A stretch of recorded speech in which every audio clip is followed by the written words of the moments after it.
Speaker.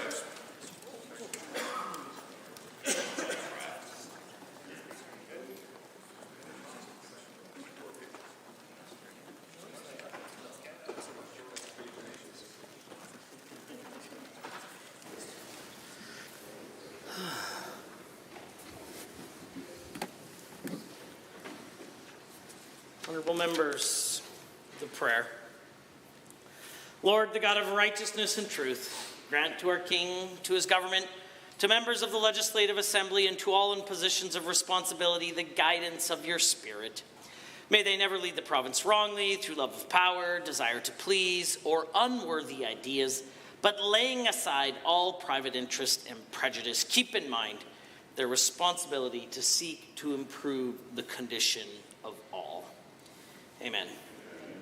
Honorable members, it being the first sitting day of the week, we will now be led in the singing of our national anthem by Sebastian Krejci. I encourage members to participate in the language of their choice. Oh, Canada, our home and native land, true patriot love in all us command. With glowing hearts we see thee rise, the true north strong and free. From far and wide, O Canada, we stand on guard for thee. God keep our land glorious and free. O Canada, we stand on guard for thee. O Canada, we stand on guard for thee. Honorable members, the land acknowledgement. The Legislative Assembly is grateful to be situated on Treaty Number 6 territory. This land has been the traditional region of the Métis people of Alberta, the Inuit, the ancestral territory of the Cree, Dene, Blackfoot, Saulteaux, Iroquois, and Nakota Sioux people. The recognition of our history on this land is an act of reconciliation, and we honor those who walk with us. We further acknowledge that the province of Alberta also exists within Treaty Number 4, 7, 8, and 10 territories and the Métis Nation of Alberta. Please be seated.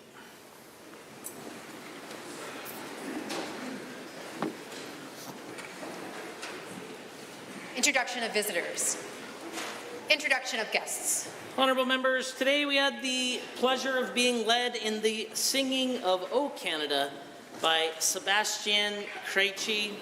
She was born and raised in Ontario and has been singing for as long as she can remember, but began public appearances at the age of 8. She has performed in Canada's Parliament as well as for numerous events hosted by both MPs and members of legislative assemblies. She moved to Alberta in 2014 and keeps herself busy as a federal public servant and a mother of 3. I ask that you please rise and receive the warm welcome of the Assembly.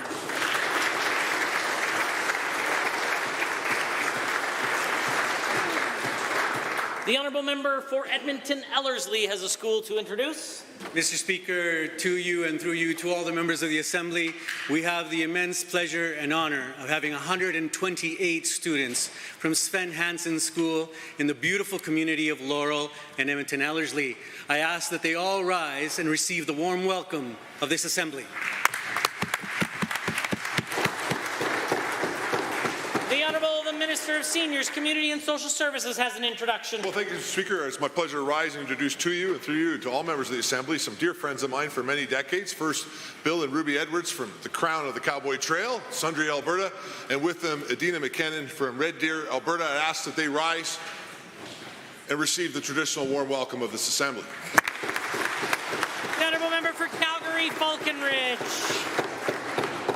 Mr. Speaker, I rise to introduce to you and through you to all members of the Assembly, Yuvraj Padyal with his family, a Nepalese educator who has become a career professional in mental health therapy in Canada.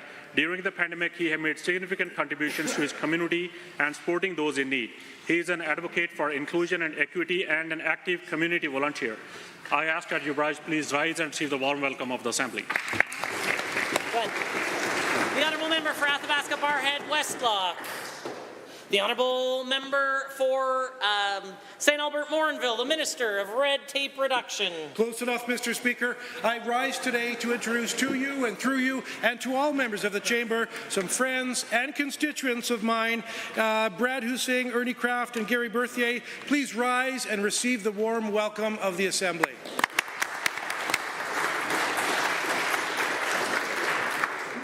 I'll make sure I don't get it close at all next time. The Honourable the Minister of Immigration and Multiculturalism.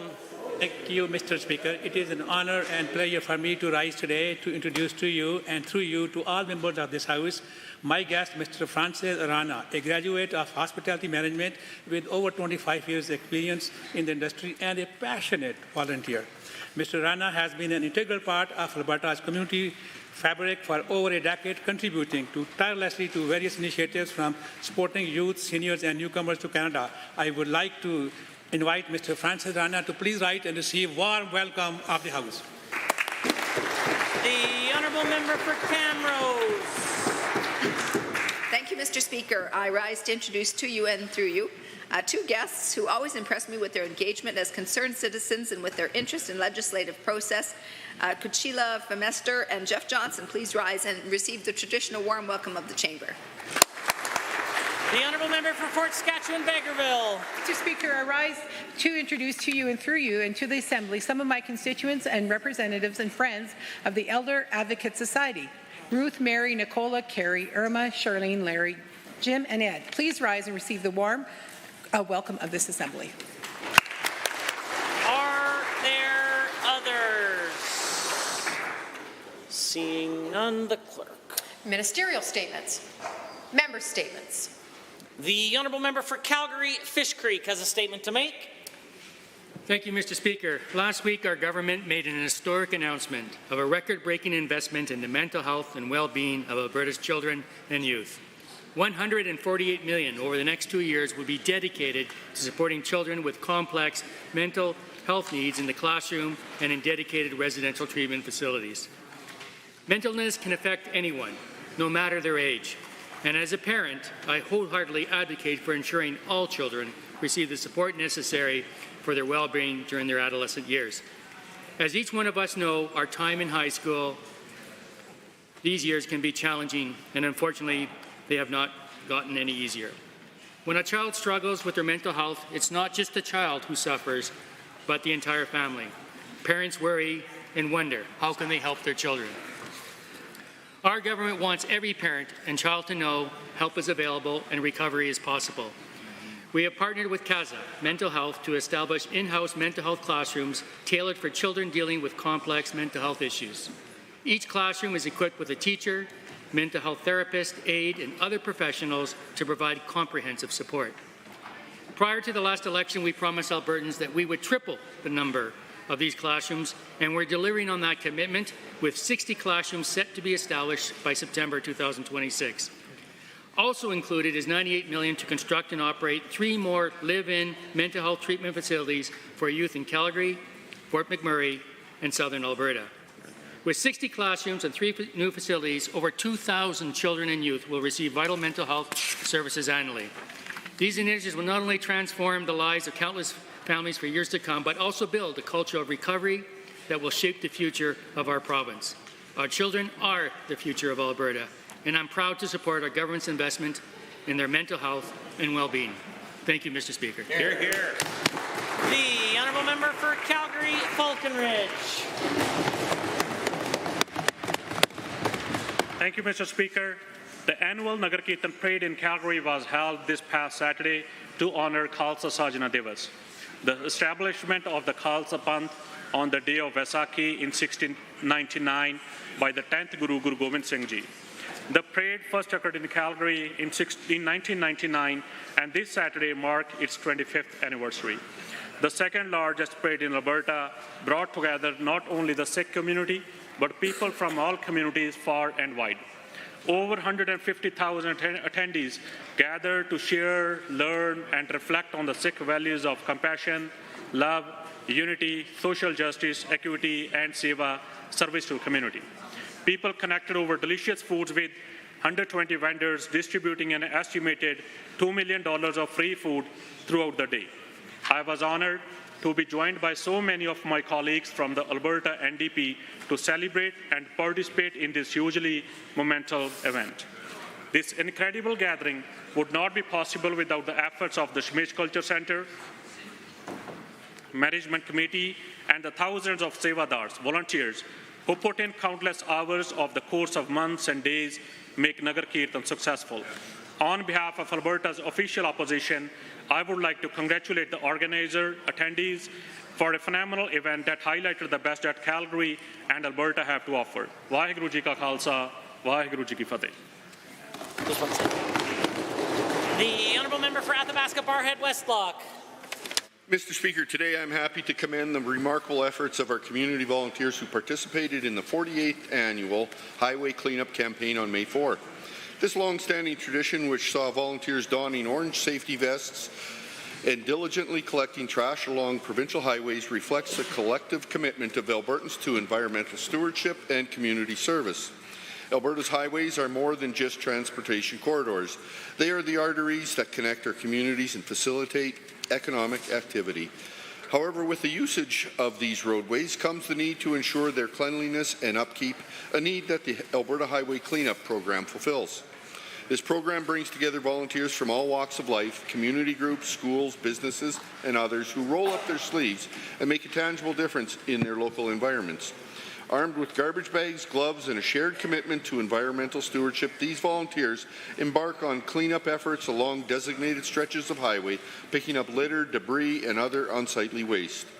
I am gladdened by the active involvement of various youth leadership and development clubs, including 4-H, Junior Forest Wardens, Scouts, Girl Guides, schools, church organizations, Rotary, sports teams, and other non-profit groups. Their participation not only contributes to the beautification of our highways, but also instills a sense of responsibility and civic pride in our younger generations. Their commitment to community service exemplifies the spirit of cooperation that defines our province and sends a powerful message that Alberta is a place where people care deeply about our community. I want to thank the volunteers who participated in this year's cleanup.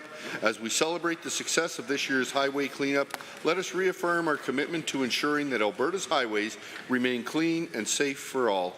Together, we can continue to make a positive impact in our communities. Thank you, Mr. Speaker.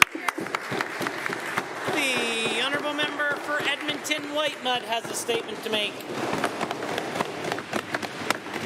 Mr. Speaker, with Bill 20, it appears the Premier would like Albertans to thank her big UCP cabinet for stepping in and saving Albertans from themselves. Just when Alberta's municipal leaders thought they could handle local issues like snow removal, playgrounds, speed limits, and parking meters, the UCP swooped in to save them from having to do their jobs. After all, can you imagine the chaos if the Grand Prairie City Council decided what to name their public park without the necessary guidance of, the member from Calgary North? 2 weeks ago, the Minister of Municipal Affairs was zealously preaching about transparency and accountability for local officials. Yet Bill 20, the Because I Said So Act, gives us a masterclass in what it means to centralize power behind closed cabinet doors and turn local governments into nothing more than puppet shows with the province firmly gripping the strings. Bill 20 is the UCP's latest attempt to show Albertans that no issue is too small for big government intervention. Pothole on Main Street? Better get the Premier on the line. New community programs being offered at the local library in Camrose? Better phone the member for Spruce Grove, Stony Plain. Want to make a change to the waste collection schedule in Edmonton? Check in first with the member for Peace River. The message is clear. Local decision makers are just too local. Rural municipalities are especially thrilled. I mean, who better to decide how best to handle community rinks and range roads in Cardston County than someone whose office is right down the hall in the heart of Edmonton? Why bother with public health care or public education when the Premier can generously lend her time meddling in municipal politics? So good luck trying to get the UCP cabinet to do their jobs, Alberta municipal leaders, because they'll be too busy doing yours. It's time to kill the bill and scrap Bill 20. Member for Tabor Warner. Mr. Speaker, courage has been defined as the ability to do something that frightens one, and also the strength in the face of pain or grief. There have been many examples of courage throughout history. Those who served during past world wars showed courage as they fought tyranny and gave their lives so that we might enjoy our liberties and freedoms. Mothers and fathers who have been courageous when they struggle day in and day out to provide for their families and their children, have been courageous. Today I would like to talk about other aspects and acts of courage. I speak of the courage of those suffering from mental health issues. I know an incredible young woman who every day has to bravely fight the very real war going on inside her mind. When others don't seem to recognize the battle that it is for her just to get up out of bed, let alone go to work, she has to move forward courageously. When her boss doesn't understand the great anxiety that this young lady feels, yet she still puts forward one foot in front of the other, she shows courage. When every thought going through her mind is telling her to put an end to her life, but using unknown reserves of strength, she says she will still try to fight another day. That is courage. When she wants desperately to share how she is feeling, but no one seems to understand, she is showing courage. When she uses song and poetry to try and help others feel what she is feeling, she is showing courage. These are the unsung heroes that silently grapple with real pain and grief. If you are struggling, know that you are valued and know that there is help. You can reach out for help by calling 211 for immediate support and connection to local services. With all my heart, I want those who are struggling with mental health to know that we see you, we care about you, and we love you. And we will do everything we can to help you get back to recovery. Thank you.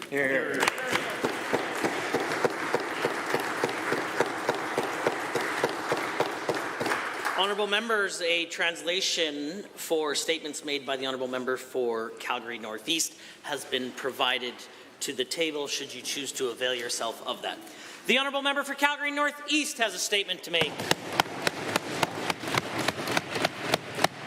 Mr. Speaker, the beloved son of Punjabi language said his final goodbye to the world on May 11, 2024. Surjit Patar was born in village Pattar, Punjab. He is known to be one of the best Punjabi poets of 20th and 21st century. He wrote, "Main rahan utte nahi turda, main turda haan tara bande."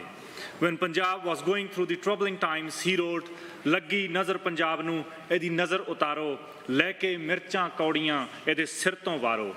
During the same period, when every day there were news of murders, fake encounters, and front pages were full of pictures of dead bodies of young Punjabis, he wrote, "Koi dastar rat libdi, koi talwar aayi hai, liao sardalan to chuk ke akhbar aayi hai." There are times when society goes through the tough times where we as its citizens just cannot sit on the sidelines, and it becomes our duty to stand up with the oppressed. These are the times for the testaments of our consciousness and our love for one another. Many people think their voices do not matter, so they choose to remain silent. For those people, he wrote, "ਕੁਝ ਕਿਹਾ ਤਾਂ ਹਨੇਰਾ ਜਰੇਗਾ ਕਿਵੇਂ, ਚੁੱਪ ਰਿਹਾ ਤਾਂ ਸ਼ਮਾਦਾਨ ਕੀ ਕਹਿਣਗੇ, ਗੀਤ ਦੀ ਮੌਤ ਜੇ ਅੱਜ ਰਾਤ ਹੋ ਗਈ, ਮੇਰੇ ਯਾਰ ਮੇਰਾ ਮਰਨਾ ਕਿੰਜ ਸਹਿਣਗੇ." Mr. Speaker, he identified himself with the people struggling in the daily lives and who continue to fight for better world. He wrote, "ਘੱਟ ਗਿਣਤੀ ਨਾਲ ਨਹੀਂ, ਮੈਂ ਦੁਨੀਆ ਦੀ ਸਭ ਤੋਂ ਵੱਡੀ ਬਹੁ ਗਿਣਤੀ ਨਾਲ ਸੰਬੰਧ ਰੱਖਦਾ ਹਾਂ। ਬਹੁ ਗਿਣਤੀ ਜੋ ਉਦਾਸ ਹੈ, ਖਾਮੋਸ਼ ਹੈ, ਇਹਨੇ ਚਸ਼ਮਿਆਂ ਦੇ ਬਾਵਜੂਦ ਪਿਆਸੀ ਹੈ, ਇਹਨੇ ਚਾਨਣਾ ਦੇ ਬਾਵਜੂਦ ਹਨੇਰੇ ਵਿੱਚ ਹੈ." On May 11th, the eyes of entire Punjab were wet. Punjab won't be same without Surjit Patar, but his writings will remain Surjit as his name, which means eternal. All I will say to the beloved son of Punjab is, ਜਦੋਂ ਮਿਲਿਆ ਸੀ ਹਾਣ ਦਾ ਸਾਂਵਰਾ ਜਿਹਾ ਜਦੋਂ ਜੁਦਾ ਹੋਇਆ ਤੁਰ ਗਿਆ ਖੁਦਾ ਬਣ ਕੇ ਅਲਵਿਦਾ ਪਾਤਰ ਸਾਹਿਬ good bye Patar Sahib Honorable members, the time is now 1:50, and that makes it oral question period. And the leader of His Majesty's loyal opposition has question 1. Mr. Speaker, less than 50% of the wildland firefighters who fought to save Alberta lives and property last year are coming back. They can make over 22% more in BC and over 33% more at Parks Canada. They'd also get greater benefits and a pension in either place and more job security in other provinces. So to the Premier, will she properly support wildland firefighters to protect Albertans, yes or no? And if yes, why has she refused to make that happen so far? The Honourable the Premier. Thank you, Mr. Speaker. As the member opposite well knows, that during wildfire fighting season, we do attract a lot of university students. They do it on a part-time basis, and then when they go back to school, they don't necessarily return the next year. Maybe they've graduated, maybe they go on to the career that they're trained for. That's just part of the way that we do our wildfire fighting. We do have a permanent group of firefighters that stayed on all through the winter because there were a number of fires that carried over, and then we supplement them with the additional hiring practices that happen over the summer. My minister feels very confident that we have the resources that we need. The Honourable Leader of the Opposition. Well, Mr. Speaker, the fact is the turnover has grown considerably, and the fact of the matter is also that the Premier is refusing the firefighters' call for better compensation. To make matters worse, she's still refusing to give them presumptive cancer coverage, pointing instead to her plan to give wildland firefighters' families more after they die. Not helpful. To the Premier, we are competing with the federal government, with Ontario, with BC. All of these jurisdictions compensate better and provide presumptive coverage. When will the Premier bring Alberta in line with other provinces? The Honourable the Premier has risen. Thank you, Mr. Speaker. We currently have hired 92% of our seasonal wildland firefighters. We expect to be fully staffed within the next number of days. And I think the Minister of Jobs Economy has answered this question many, many times. He's in regular communication with his counterparts in other provinces, examining the information and examining the details, and making a decision on whether or not we should be modifying the direction that we give to Workers' Compensation Board. He's also mentioned that any firefighter has the ability to go through the process right now with Workers' Comp, and will continue to look at the evidence elsewhere. The Honourable Leader of the Opposition. Elsewhere, there is presumptive coverage. Here, there is not. It's not that complicated, Mr. Speaker. Meanwhile, the minister's intentionally conflated bureaucratic and offered staff with wildland firefighters on the ground. He's also conflated applications with actual staff who've been hired and trained. The minister's confused statements are hardly surprising, given the level of turnover. So to the Premier, when will the government stop refusing to give a clear, transparent, and unequivocal accounting of the number of wildland firefighters who have been hired and trained as of today? The Honourable the Premier. Thank you, Mr. Speaker. Our Minister of Forestry and Protected and Parks is doing an amazing job in managing and overseeing the wildfire fight this season. We're doing things differently than any other jurisdiction, using night vision helicopters, using drones, doing 24-hour firefighting, doing fighting in the evenings, and as a matter of fact, we're continuing to work on building in fire guards. We have the resources that we need. We're working in collaboration with some of the other local firefighting teams, other provinces, and I would say that we're in good shape. We're certainly not out of the woods yet, but we're doing well over the next number of... The Honourable the Leader of the Opposition for a second set of questions. Different in that we're paying less, Mr. Speaker. Now, real doctors and scientists are concerned about the risk caused by an alarming drop in measles and whooping cough vaccinations. But instead of focusing on this public health issue, the UCP is platforming 2 Ontario doctors whose licenses were suspended because their vaccine conspiracy theories were considered professional malpractice. To the Premier, will she rise today and condemn the comments of those 2 former physicians and reassure Albertans that our province is still a place where science matters? The Honourable the Premier. Absolutely, this is a place where science matters. and you can see it in the uptake on the measles, mumps, and rubella shot.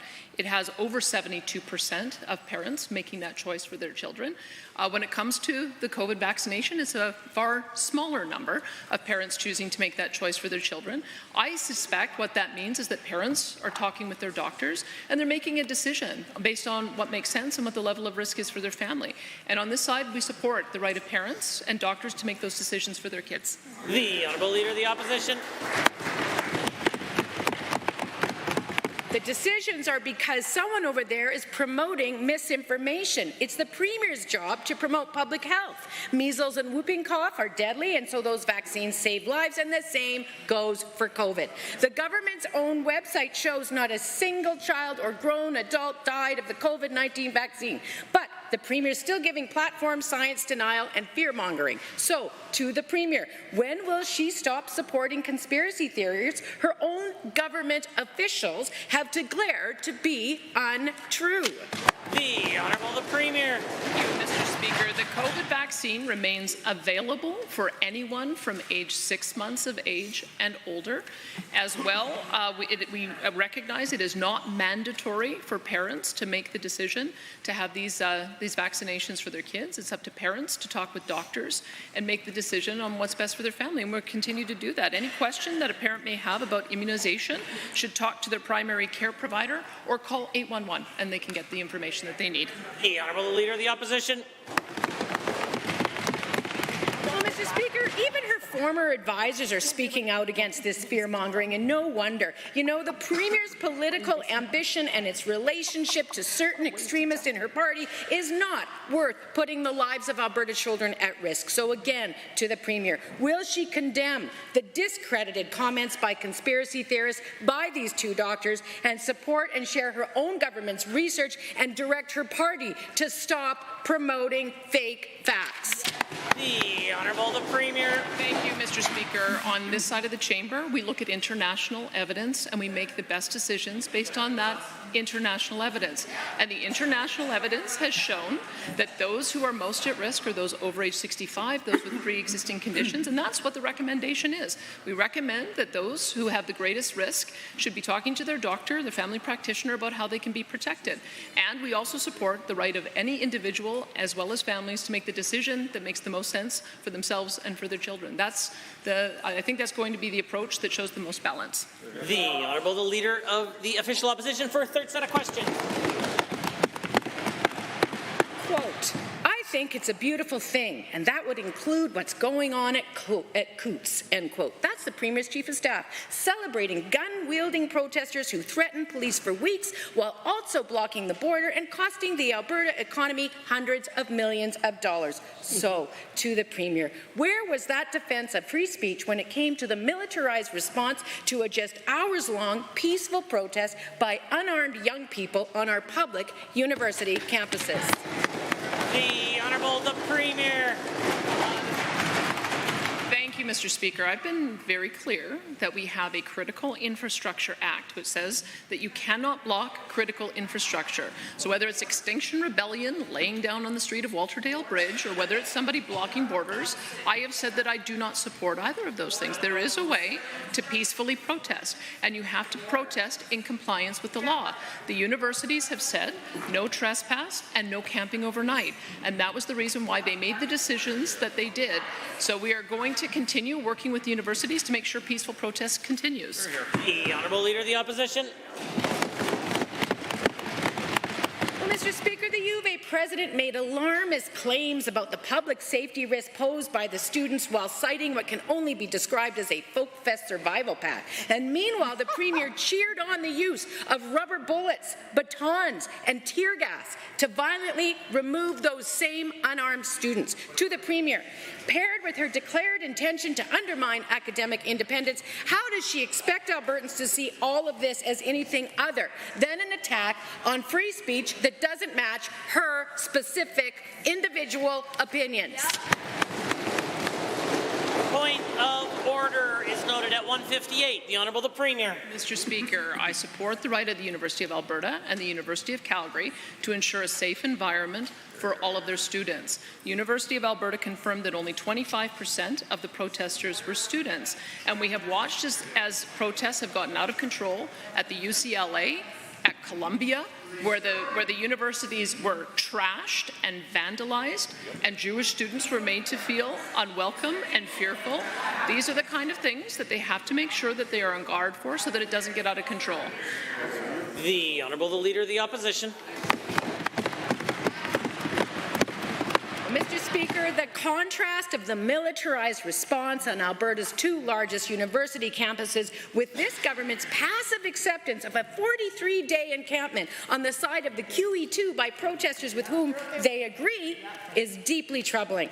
The universities got it wrong, Mr. Speaker, so to the Premier, will she ensure the minister responsible uses the powers under Section 99 of the Post-Secondary Learning Act to launch a thorough investigation into the decision to violently remove young people and faculty this weekend from the campus? Order, the Honourable the Premier. Thank you, Mr. Speaker. My Minister of Advanced Education, Minister of Justice, and Minister of Public Safety had an opportunity to meet with the universities, the students, as well as the chiefs of police in Calgary and Edmonton. There were reports raised of potential injury, and so my Minister of Public Safety and Emergency Services has committed that he will ask ACERT to do an investigation just to make sure that there wasn't any unreasonable use of force. The Honourable Member for Edmonton City Centre is next. Mr. Speaker, Alberta has a health care crisis with too few beds and not enough staff.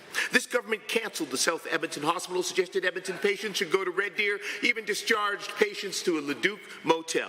Now we learn our overcrowded hospitals are leaving seniors abandoned in the hallway. 81-year-old James Koshman recently spent 17 days in a hallway at the U of A hospital with the lights on 24/7 because there is no other room for him to receive care. Why does the Premier think it's acceptable to leave an 81-year-old senior in a hallway for 17 days? The Honourable the Minister of Health has risen. Thank you, Mr. Speaker. And of course, we are concerned anytime a resident of Alberta, particularly a senior, feels they're not getting the care that they deserve and need. And in fact, Mr. Speaker, I have got Alberta Health Services looking into this particular situation, and I will be happy to report more as soon as I hear from Alberta Health Services. But again, our priority is always to make sure that Albertans get the care that they need in a timely fashion, and that they in fact bring forward concerns like this. And so I welcome these concerns as they come forward. The Honourable Member for Edmonton City Centre. Mr. Speaker, James did not receive the care he needed. He spent 17 days in a hospital hallway. He needed a nurse to escort him into another patient's room just to use the washroom or have a shower. The lights never went off, he couldn't sleep, and his dementia worsened while he waited for further treatment. He was admitted, but effectively abandoned. After 17 days and nights left in the hallway, James fell. The injury was so severe his family worried he'd broken his hip. It took that kind of trauma for James to finally get a bed in a hospital room. Why is the UCP allowing this hallway health care to proliferate in our province? The Honourable the Minister of Health. Mr. Speaker, again, our priority is to make sure that Albertans get the health care they need in a timely fashion, and that if they have concerns like this, that they can bring them forward, that we will investigate, and we will actually take action, Mr. Speaker. So, Mr. Speaker, we're doing all of those things. Alberta Health Services is investigating the situation. If more needs to be done, we will take that action. But, Mr. Speaker, it's the reason why we're doing the refocusing, Mr. Speaker. We need to improve our health care system. It's the reason why we have over $4 billion of capital infrastructure and dollars added this year. The Honourable Member for Edmonton City Centre. Mr. Speaker, James deserved so much better care. No one in Alberta should be abandoned in a hallway because this government has failed to address the overcrowding crisis in our hospitals.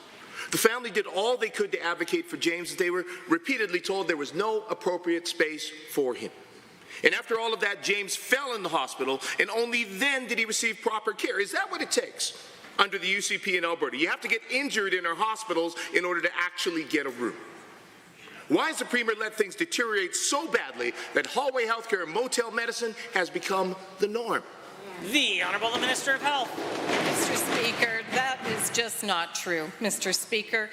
We are doing everything we can to make sure that we expand capacity across this province, making sure that we have the facilities as well as the workforce that is required to look after Albertans, particularly when they enter into our acute care facilities. Mr. Speaker, we will continue to do that. This case is being investigated, and we will have more to say as soon as that investigation is complete. But our priority is always to make sure that every Albertan has the health care that they need as quickly as possible. The Honourable Member for Calgary Elbow has a question to ask. Mr. Speaker, municipalities have the oldest form of democratic government in our society, predating even this House and our parliamentary system. Even here in Alberta, the municipal democracy predates our history as a province. It's a vital part of our lives and fundamental to the rule of law and the social contract that make up the very fabric of our society. What signal does it send to the people of Alberta that the government is eliminating the most venerable democratic institution in our country and increasing their own centralization of power? The Honourable the Minister of Municipal Affairs. Well, thank you. I'm glad the NDP has caught on to how important municipalities are. I would agree with that. And they have been around for a long time. And I expect they will be around forever, Mr. Speaker, because they do a great job for Albertans. They look after parks, the roads within the municipality, some environmental issues there. There's so many things, Mr. Speaker. We continue to support them. We have the LGFF in place, funding in place where their funding will grow or shrink with the provincial revenues. A true partnership, Mr. Speaker, one of many partnerships that we'll continue to have. The Honourable Member for Calgary Elbow. Given that there's letter of the law, but there's also a democratic culture that's alive and well here in Alberta. And given that folks shouldn't forget, I'm standing here in this House because the Premier chose to undemocratically deny the people of Calgary Elbow a voice for almost a year, leaving 48,000 Albertans unrepresented. Given this clearly shows his government is comfortable with bending the rules while blatantly violating democratic principles, the people of Calgary Elbow were clearly not big fans of this treatment.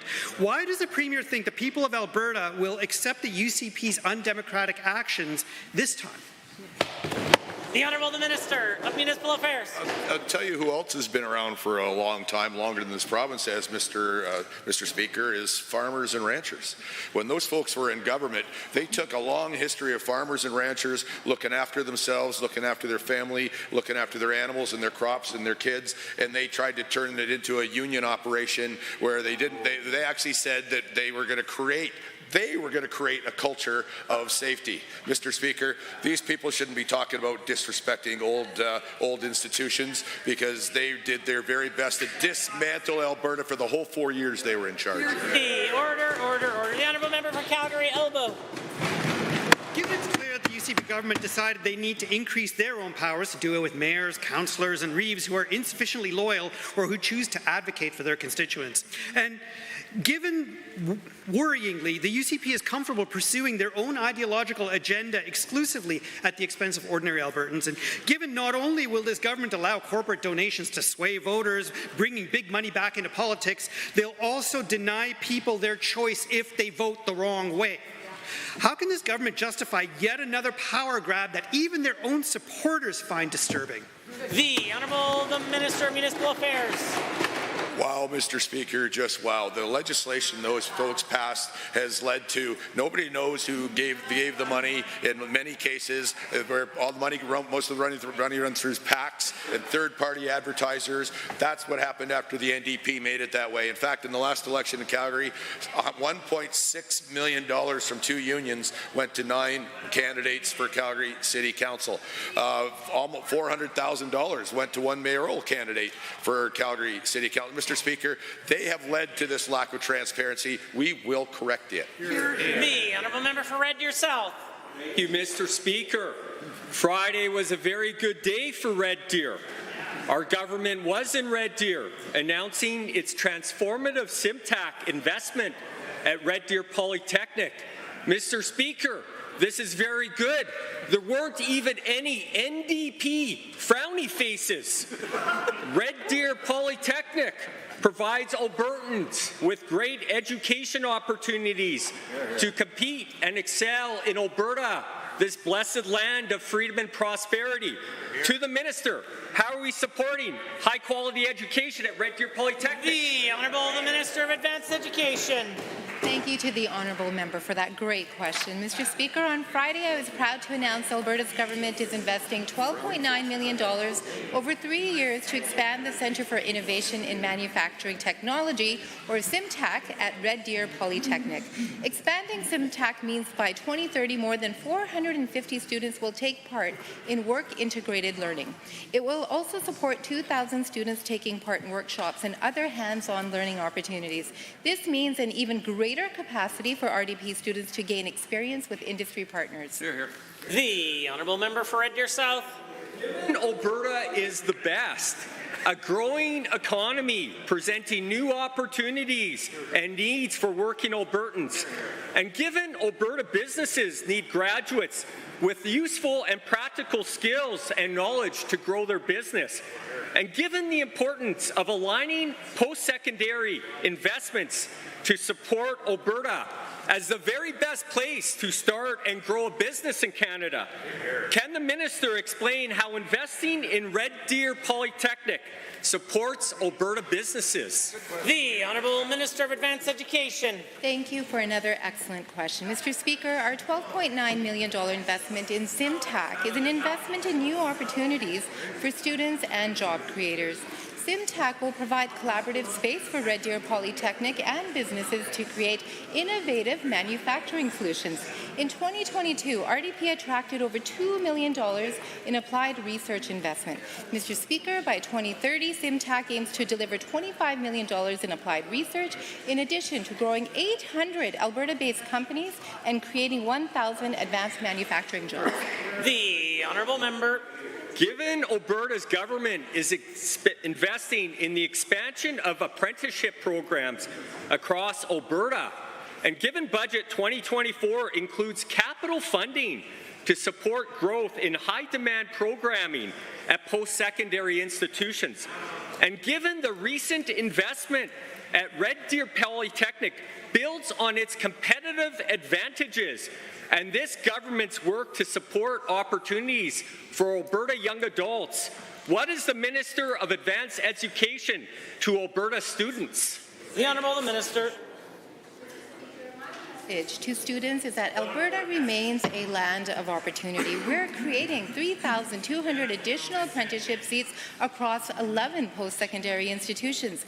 We're establishing historic partnerships with unions to train high-demand apprentices.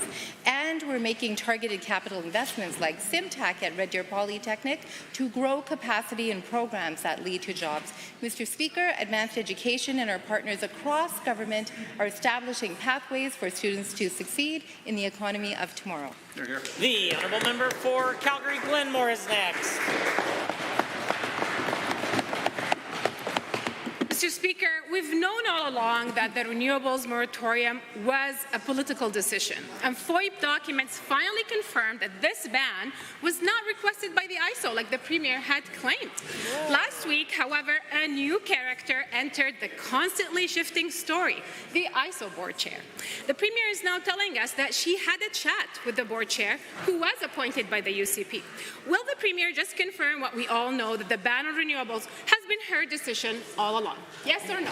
The Honourable Minister of Affordability and Utilities. Mr. Speaker, we instituted the pause on renewables for one reason only, that we needed reliable and consistent electricity throughout our province. We heard from every stakeholder within the sector that we did not have it. The system that was built 25 years ago was not keeping pace with the change of electrical generation. We talked to our regulators, we talked to our board chairs. They did their job and we did ours by setting forward a pathway to responsible, reliable and affordable electricity generation that will serve Albertans today and into the future. The Honourable Member for Calgary-Glenmore. Given that the the same board chair that the Premier had a chat with put pressure on the ISO CEO and told him to support the minister without reservation, and then nothing good will happen if the minister feels that the system operator is not behind the decision. Given that the Premier had a chat, and the next thing we know is a renewables ban with zero consultations with experts and industry and cancellations of multi-billion projects in Alberta, did the Premier unilaterally decide this ban with her senior advisor? Yes or no? The Honourable, the Minister of Affordability and Utilities. Thank you, Mr. Speaker. Very happy that we worked with all of our regulators and our board chairs, and the pause that was instituted upon the Alberta Utilities Commission was with their full support and request to make sure that we followed other jurisdictions to deal with the same challenges that we're facing here in Alberta. Reliability, intermittency, transmission policy. Jurisdictions around the world, from California to Australia to Italy, have all been grappling with the same things. We have provided a plan and a path forward that has allowed for 8 renewables projects to be approved this year alone. We are moving ahead in a balanced and orderly way for the responsible governance. The Honourable Member for Calgary-Glenmore. Given the Premier said she understands, quote, there may have been some concern about the impact it would have been on the investment climate, given that was the system operator's expert opinion, which warned this would drive the industry into a tailspin, given that Take Back Alberta delegates voted against renewables at the UCP AGM, and given we wouldn't have seen TransAlta's project cancellation if it wasn't for the UCP's political interference, would the Premier share how much municipal revenue the UCP is willing to sacrifice in rural Alberta to boost her standing in the upcoming leadership review? The Honourable Minister. Thank you, Mr. Speaker. Last week I tabled a report from the Alberta Systems Operator on reliability requirements roadmap. This was published in March of 2023, showing that the significant correlation between the increase of renewables and the increased number of incidents for real-time operational challenges. This is the problem that we're trying to fix. This is the recognition from everyone in the industry that we have a system that is not meant for this number of renewables to come on at pace. We are fixing the problem that the NDP started. That's responsible governance. The Honourable Member for Edmonton McClung has a question. In 2019, the UCP fought for the ability to terminate its over $1.5 billion contribution to the Calgary Green Line with only 90 days' notice and without cause. Then the government put the project through delays while infrastructure costs soared. And now, 5 years later, surprise, not surprised, the UCP is complaining about the cost and stating that it must meet the standard of a provincial master plan that does not yet even exist. To the Minister, why is this government looking for new ways to strangle the Calgary Green Line? The Honourable the Minister of Transportation and Economic Corridors. Mr. Speaker, we are committed to the Green Line. We're committed to the City of Calgary, and that's why we've actually made generational investments in the City of Calgary. $330 million in infrastructure upgrades to the new Rivers District, as well as $43 million in the Blue Line, Mr. Speaker, that will eventually take that LRT project to the airport. Amazing. But, Mr. Speaker, we are also working on the visionary passenger rail master plan, which will actually incorporate the City of Calgary's LRT with a passenger rail plan that will span the entire province. But, Mr. Speaker, good plans take good planning, and that's why we're committed to that work, and we're currently underway. The Honourable Member for Edmonton McClung. Given the minister recently declared that the UCP's contribution to the Green Line was contingent on it, quote, fully integrating into the plan the government has not yet made, knowing full well that 2/3 of the Green Line design is supposed to be completed by the summer, and given that the UCP arrogantly referred to their 2019 threats of a 90-day notice and eliminating funding without cause as, quote, standard government terms and conditions, to the minister, how is this government ensuring that this major infrastructure project is being done responsibly when UCP can't even tell developers what their specifications and guidelines are for their larger aspirations? The Honourable the Minister of Transportation. Well, Mr. Speaker, I'll reiterate what I just said. We are committed to the Green Line. We have $1.5 billion that's going to be invested into the Green Line. We're working with the City of Calgary. But, Mr. Speaker, the downtown core of Calgary is a pinch point of so many different rail projects, and that's why we want to work with the City of Calgary, with the Green Line Board, to make sure that we can plan not just access to the airport, but as well as a passenger rail plan across the entire province. And, Mr. Speaker, we will continue to do that. But, yes, the Green Line, the future of the Green Line and the downtown LRT needs to be able able to be coordinated in with a passenger rail plan going forward, and that work will be concluded by next summer. The honourable member. Now, given that the Calgary Green Line is essential to the growth of one of the world's great cities, and that so much time and effort has already been invested into ensuring this happens for the people of Calgary, and given that after years of planning and with ground now actually physically broken, we have a premier saying things like, you know what, I think the whole tunnel idea is a mistake, or who cares if our delays make costs go up? They won't get anything more from us. To the minister, why is this premier holding massive infrastructure projects hostage to the whims of her government's impulsive agenda? The honourable point of order is noted at 2:19. The honourable minister. Mr. Speaker, we're not monkeying around on this side of the House, and let's talk about the Green Line delays and where it all started.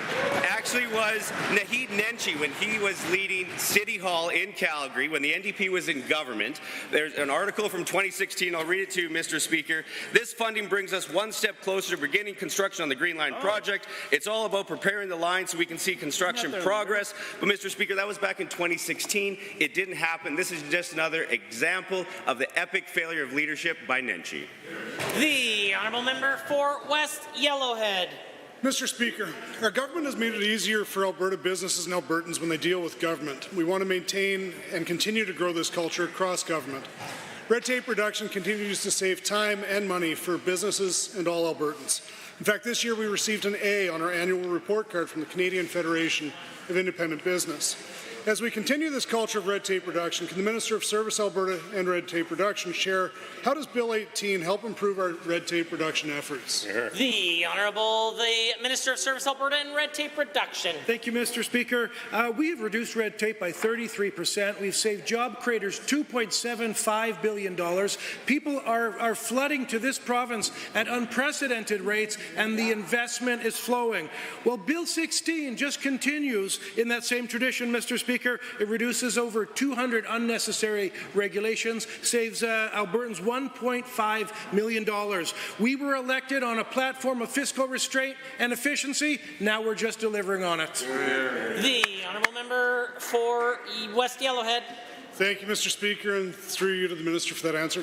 Given that cutting red tape can help more than just the economy, it also impacts the lives of everyday Albertans. And given that cutting red tape can also help vulnerable Albertans seeking suitable places to find shelter, and further given that many individuals are living in a family violence shelter, can the same minister tell us how cutting red tape is helping individuals living in these shelters? The Honourable the Minister of Red Tape Reduction. Thank you, Mr. Speaker. Red tape reduction isn't just about investment in jobs, Mr. Speaker. It's about making life better for all Albertans. Now, in this case, we are staying true to our core value of being compassionate conservatists, Mr. Speaker. By eliminating separate rules for those in family violence shelters, we are enabling higher core benefits for families that reside in violence shelters. Mr. Speaker, we said that we would take care of our most vulnerable, and that's what we're doing. The honourable member. Mr. Speaker, and again through you to the Minister. Given that it seems government needs red tape reduction more and more every day, and that's why government recently introduced Bill 16, the Red Tape Reduction Statutes Amendment Act, given that red tape reduction is such an important policy and it's a foundational policy for this government, further given that so many Albertans rely on the efficiency of government services, can the Minister of Service Alberta and Red Tape Reduction explain to this House why it's so important to pass this bill in this Assembly? The Honourable Minister. Thank you, Mr. Speaker. Bill 16 is the 8th red tape reduction bill that we have worked on, Mr. Speaker. It reduces 200 regulatory requirements and saves Albertans $1.5 million, but it also makes life better for all Albertans, Mr. Speaker. We are taking the principles of red tape reduction and we are enshrining them in regulation so that there will always be a culture of red tape reduction within government. Mr. Speaker, Albertans asked for more efficiency in government, and we're just delivering on that. The honourable member for Edmonton Northwest is next. Thank you, Mr. Speaker. Since the UCP rolled out their authoritarian Bill 20, it has faced remarkable backlash from Albertans of all political stripes and in all regions of the province. It's a bill that has zero consultation prior to being written and interferes with municipalities to further the political agenda of this UCP government. Why doesn't the minister do the right thing once and for all and shred this ridiculously misguided bill? The Honourable Minister of Municipal Affairs has risen.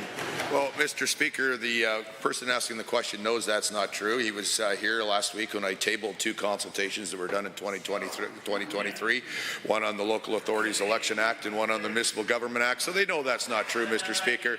And we will continue to talk to municipalities and work with them as we bring Bill 20 into law, assuming this House passes that, Mr. Speaker. It's good legislation. It will solve a lot of issues that the NDP caused and will deal with some things that have cropped up since we became government, and all those things need to happen. The honourable member for Edmonton Northwest. Well, Mr. Speaker, given that the President of Alberta Municipalities called Bill 20 a power grab and asked for Bill 20 to be scrapped, given the Mayor of Edmonton has referred to it as an attack on local democracy, and given that no one asked for Bill 20 and nobody wants it here in Alberta, how much louder do Albertans need to be for this UCP government to hear them and scrap this bill? The Honourable Minister of Municipal Affairs. Well, I'm sure the folks across don't want Bill 20 because the legislation that they passed that Bill 20 will fix is the same legislation that provided $1.6 million from the 2 unions to 9 councillors in Calgary last year. The same legislation that provided $400,000 through a third-party advertisers to one mayor candidate last year. So some of what Bill 20 fixes, Mr. Speaker, is very issues rooted in poor legislation, poor policy, and poor decisions by the NDP. The honourable member. Well, given that Bill 20 has been described as, quote, deeply flawed, full of half-baked charges that do not withstand scrutiny, unquote, and given that the bill threatens our democracy, Alberta municipalities have called for Bill 20 to be pulled because in their words, they say it is blindly plowing ahead regardless of what many Albertans think, want, or need, unquote. Will this minister show an ounce of respect to our municipalities and Albertans in general and scrap this disastrous bill immediately? The Honourable Minister. Well, Mr. Speaker, the bill is blindly plowing ahead and reducing the taxes on affordable housing in municipalities in Alberta. That's the kind of blind plowing ahead this province needs and wants, Mr. Speaker. It's also blindly plowing ahead and providing special ballots for any Albertan that wants them for the first time. So the other folks across may not care whether disabled people, people with poor mobility, people that can't get to the polls get a chance to vote. But this side of the House, we want every eligible Albertan to vote. Bill 20 makes that possible. They can fight it all they want. The honourable member for Grand Prairie. Well, thank you, Mr. Speaker. As always, it's a great time in Alberta as we continue to be the province holding this country together in GDP and job growth, all thanks to this government that brings hope, jobs, and futures for Albertans. With the TMX pipeline expansion officially opening and the first tanker shipping Alberta oil and gas and leaving BC this coming month, given that Alberta will be involved in the operation of the pipeline and the exploration of energy filling the TMX, could the Minister of Energy provide us some insights on the jobs created during the TMX pipeline expansion? Very good. The Honourable Minister of Energy and Minerals. Yes, it's true, Mr. Speaker. We're not monkeying around. The world is going bananas for our oil. We're creating 9,500 jobs, Mr. Speaker, in British Columbia, 22,000 in Alberta, 8,500 person years of employment in the rest of Canada, contributed massively to Alberta and Canada's economy, Mr. Speaker, helped hundreds and thousands of Indigenous Albertans, Mr. Speaker, and despite the money management by the madness of the mothership, we continue to deliver for Albertans, Mr. Speaker. We do the job for Albertans because Alberta oil, Alberta energy is good for the world. The honourable member for Grand Prairie. Given that pipelines mean more energy production is possible, and given that when more energy is produced, it means more clean Alberta energy can be shipped across the world, which means more opportunities for job success, careers, and great wages. And given that the opposition drove out jobs and the energy sector because they hate affordability and energy security for Albertans, can the Minister of Treasury Board and Finance explain how the TMX pipeline expansion will benefit Alberta's economy in the next decade? The order. The Honourable the Minister of Finance, the President of Treasury Board. Thank you, Mr. Speaker, and thank you to the member for the question. The Bank of Canada estimates that TMX will increase Canada's GDP by 1/4 point just in the second quarter alone. A recent report from S&P Global says that we will now see oil production grow by 500,000 barrels a day, and with the new pipeline capacity, we will be able to export it to the world and see a lower differential. That's only going to be good for Albertans, good for our economy, but good for Canada and the rest of the world. The honourable member for Grand Prairie. Given that the TMX pipeline expansion will allow our international trading partners to access our world-class Albertan energy in larger quantities than ever before, and given that international demand for oil and gas is expected to rise over the next 5 years, which means better prices and also for energy providers and greater royalties for Alberta, which can help Albertans against the pork and beans affordability policies that the federal NDP alliance have forced upon us all. Could the Minister of Energy please explain how the TMX expansion will bring Alberta's front and center in the global oil and gas market, supporting our economy? The Honourable the Minister of Energy and Minerals. Well, it's true, Mr. Speaker. This is a great step towards ending energy poverty throughout the world. More Alberta energy to the world means a better quality of life for all people, Mr. Speaker. You wonder sometimes why the NDP Sing Alliance in Ottawa, the masters of the mothership, continue to oppose great Albertan energy getting to the world, Mr. Speaker.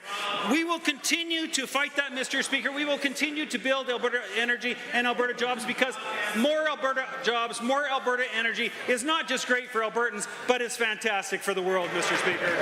Order, order, order. The honourable member for Edmonton Millwoods, the official opposition House Leader. The UCP seemed prepared to appoint Sean McLeod as Ethics Commissioner. He's former Deputy Minister who donated to the UCP and sought a UCP election nomination. At committee, it seems only UCP members supported his appointment. Opposition members objected in their dissenting minority report, which all MLAs should read. This appointment breaks a 30-year tradition and appoints someone with strong ties to the governing party instead of a non-partisan. Mr. McLeod's partisan history includes donations to right-wing political groups, including the UCP and even Maxime Bernier. To the Minister, are you aware of the full extent of his past partisan activities, and do you understand the problem? Honourable the Minister of Justice.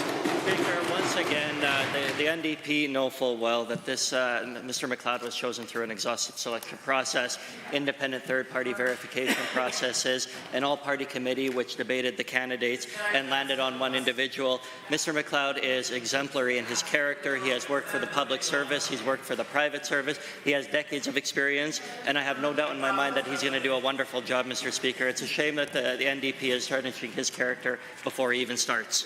The honourable member for Edmonton Millwoods. Given only the UCP majority supported him, given the Ethics Commissioner can be called on to investigate the Premier and members of Cabinet, given Sean McLeod's history of political donations to the government and seeking a nomination to run for the UCP, the opposition and Albertans can have no confidence ethics investigations will be conducted in good faith going forward. Given appointing a partisan ensures no reasonable Albertan will believe Ethics Commissioner's findings going forward, to the Minister, knowing about Mr. McLeod's past partisan activities and the ways in which that could cloud his judgment and decisions, will you do the right thing? The Honourable the Minister. Once again, Mr. McLeod is an eminently qualified candidate. He's got years of relevant experience. He's an experienced lawyer who knows how to interpret the Order. The Honourable Minister. Mr. Speaker, this government has a history of supporting individuals, qualified people for the job, regardless of what political stripe they wear, Mr. Speaker. Bob Hawksworth, Marg McQuaid-Boyd, Greg Clark, Stephen Mandel, all of these names come to mind as people that have had key roles in this government.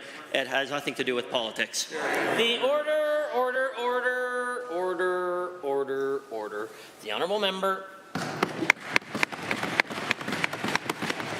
Given the Ethics Commissioner needs to be independent and trusted, given that all MLAs and their spouses need to submit finances to the Ethics Commissioner for review, given this disclosure of deeply personal and private information is something that all MLAs should be able to do with confidence, trusting their information will be assessed fairly and impartially and won't be used for naked partisan gains. To the Minister minister, and all of caucus. The precedent you are setting is dangerous. Will you be prepared to share your financial information with, say, Ethics Commissioner Notley in 2028? I think the use of a proper name inside the Assembly would be wildly inappropriate. The Honourable the Minister. Thank you, Mr. Speaker. And the fact of the matter is that I think I speak on behalf of all my colleagues. We would be prepared to share our details with any qualified individual who serves in this role, Mr. Speaker. The fact of the matter is that the NDP has made a great deal about disparaging somebody's character without actually knowing who that individual is. But one thing is,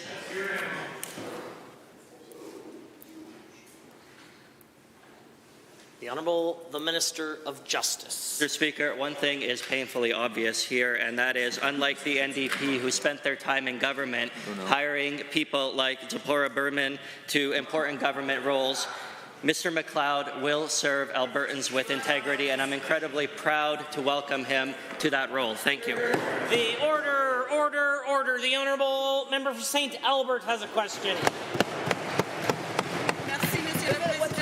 For years, Evans and I qualified for Early Intervention Disability Supports, or FSCD, Family Supports for Children with Disabilities. But when he turned 18, this government refused to further fund him, saying a standardized assessment put him slightly over a flawed IQ requirement of 70.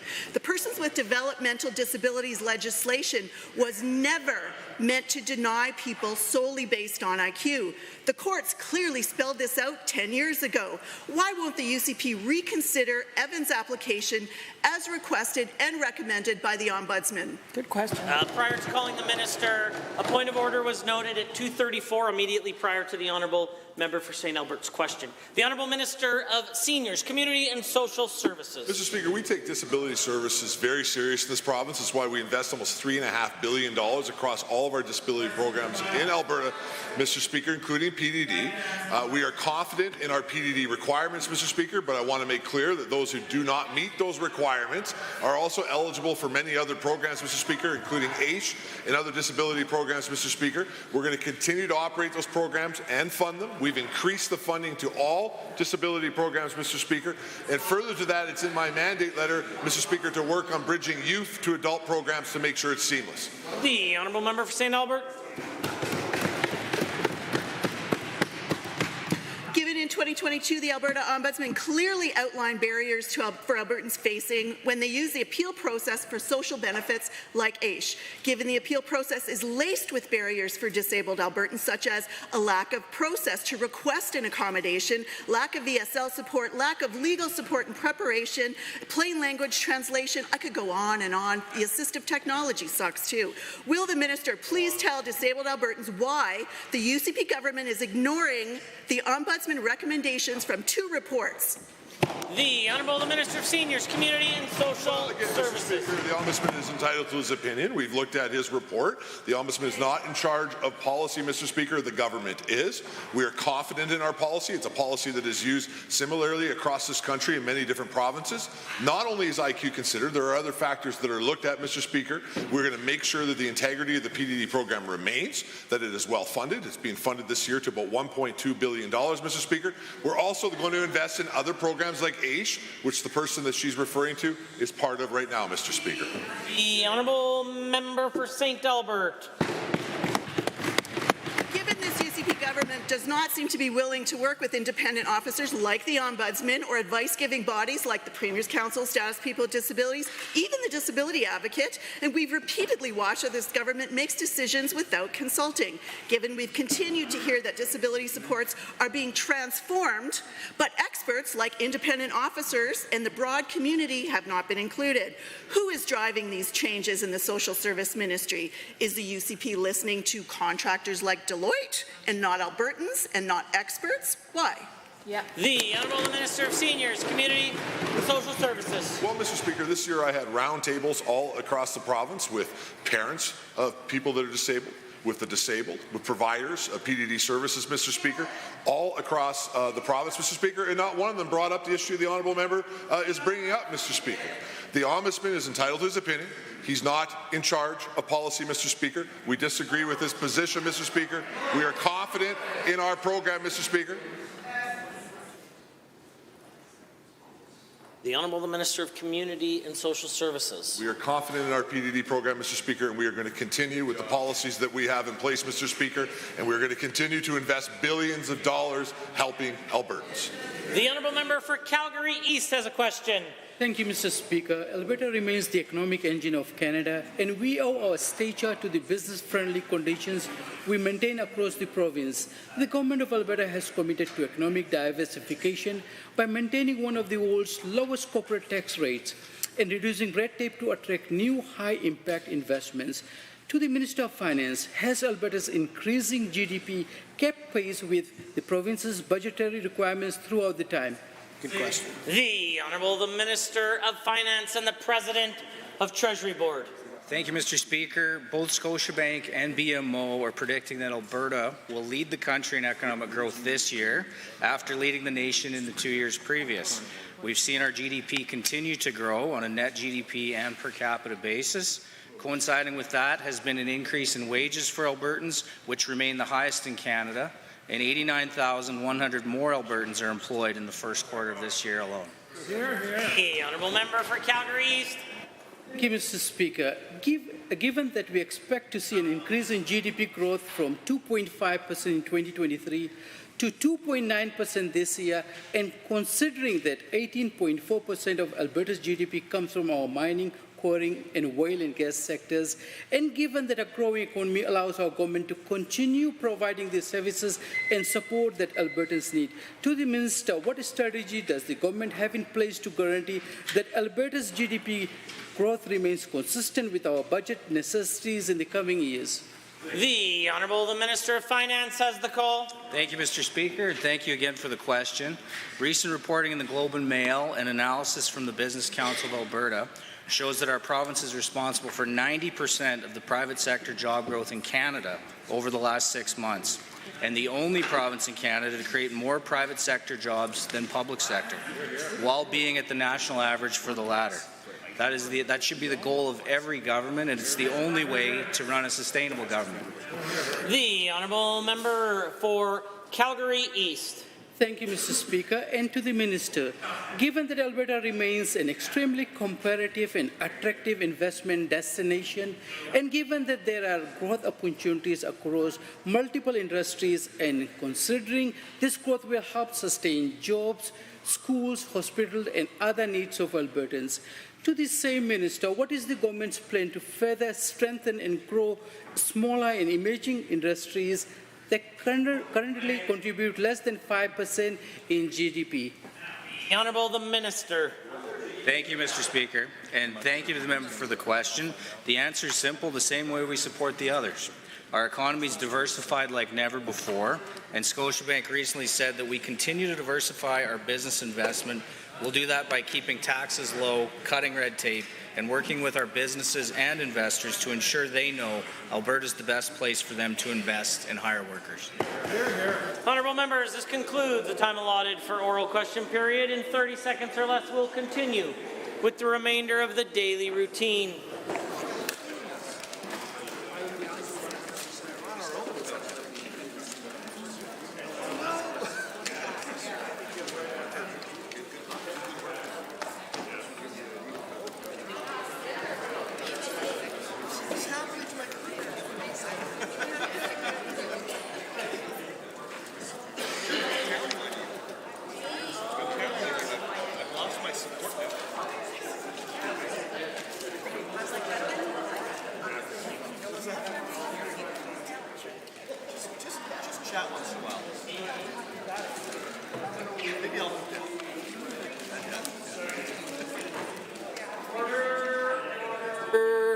Order.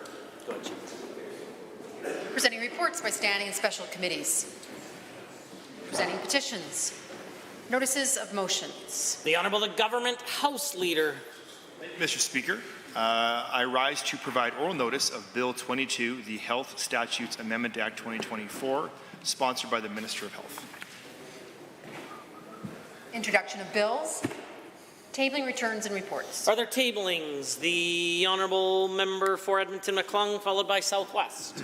Thank you, Mr. Speaker. I rise to table the requisite 5 copies of an article in today's Edmonton Journal, actually May 11th. City Gets Housing Task Force, whereby the Mayor of the City of Edmonton has created a task force to look for solutions to unlock the knowledge in the community about the housing deficiency. And secondly, Mr. Speaker, I have a tabling bill says bill suggests rest of Canada have a say on pensions, which is an article, a bill presented in the House of Commons by Edmonton Strathcona MP Heather McPherson. Bill C-387, an act to amend the Canada Pension Plan, suggested the Canada Pension Plan Act require any province to leave the CPP, secure the approval of governments of 2/3 of the province, excluding Quebec. The honourable member for Edmonton South West. South. West. South. Thank you, Mr. Speaker. I'm tabling 5 copies of a petition with signatures from Albertans in skilled trades across the province calling for the government to support craft union training centres with the same funding as provincial polytechnic schools. Apologies to the member. The honourable member for Edmonton Highlands Norwood. I'd like to table 5 copies of an Edmonton Journal article entitled Alberta Premier Glad Gaza Protest in Calgary Ended as Encampments Escalate, and I would urge all members to read it. Are there others? Seeing none, the clerk. Tablings to the clerk. Honourable members, that brings us to points of order, and at 1:58, the Government House Leader rose on a point of order. Thank you, Mr. Speaker. Before I rise and give this point of order, I would just say the second point of order I'll just withdraw at the moment, so only one remaining after this. I rise on 23 H, I, and J at the time noted, Mr. Speaker. The Leader of the Opposition said in her question to the Premier that the Premier cheered on the use of rubber bullets, batons, and tear gas to violently remove those same unarmed students. To the Premier, paired with her declared intention to undermine academic independence, which is also false, imputing false motives, how does she expect Albertans to see all of this as anything other than an attack on free speech? Another point of order that doesn't match her specific individual opinion. The issue I have mostly with these lines is the Premier cheered on the use of rubber bullets, batons, tear gas, etc. There is absolutely no evidence, Mr. Speaker, that the Premier cheered on violent removal from campus and to suggest that they're unarmed students. According to police records, the police did find axes, hammers, and screwdrivers, as well as a box of needles, Mr. Speaker. So I think it's a bit frustrating that this kind of language is being used in this chamber to suggest the Premier will be cheering on these actions. This is certainly unparliamentary. I believe it would be a point of order, and I'll leave it in your hands. The Honourable the Official Opposition House Leader. Thank you very much, Mr. Speaker. Mr. Speaker, this is a matter of debate, and the Government House Leader is incorrect. There is evidence. The MLA for Highlands Norwood today tabled an Edmonton Journal article titled Alberta Premier quote-unquote glad Gaza protest in Calgary ended as encampments escalate. That article goes on to say the Premier says she's pleased the University of Calgary moved to have police dismantle an on-campus pro-Palestinian protest and hopes the University of Alberta will take note. Premier's comments come as the head of the University of Calgary said the dismantling of the encampment Thursday night derailed into a clash with police because of counter-protesters. The Premier's direct quote found inside this article, Mr. Speaker, is, quote, I'm glad that the University of Calgary made the decision they did, end quote, the Premier. We can debate whether the Premier being pleased or quote-unquote glad versus cheered on is substantially different. But rather than engage in a grade 9 English writing debate, the point remains the Premier has telegraphed she is absolutely fine with the excessive use of force that we saw at both university campuses. Alberta students being hit by batons might appease the Premier's far-right base, but the other 4.7 million Albertans find it abhorrent and unnecessary. There was surely a better path to resolving these protests than a quick resort to state-sponsored violence. A better Premier would have demanded a better resolution. This is a matter of debate, important in this chamber. Thank you, Mr. Speaker. Are there other submissions? Seeing none, I do have the benefit of the blues, and I am prepared to rule.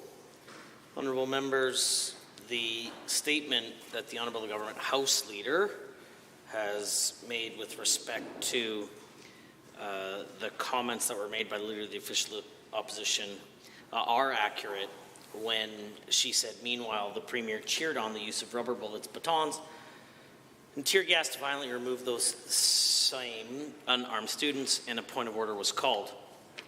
Honourable members, I do have some concern with respect to the Honourable Opposition House Leader attributing something to the Premier that may or may not be true, as it may imply that she had false or unavowed motives. Having said that, and I provided comments on this similar sort of point of order last week with respect to language is perhaps not unhelpful. I do think that on this occasion, this is a matter of debate.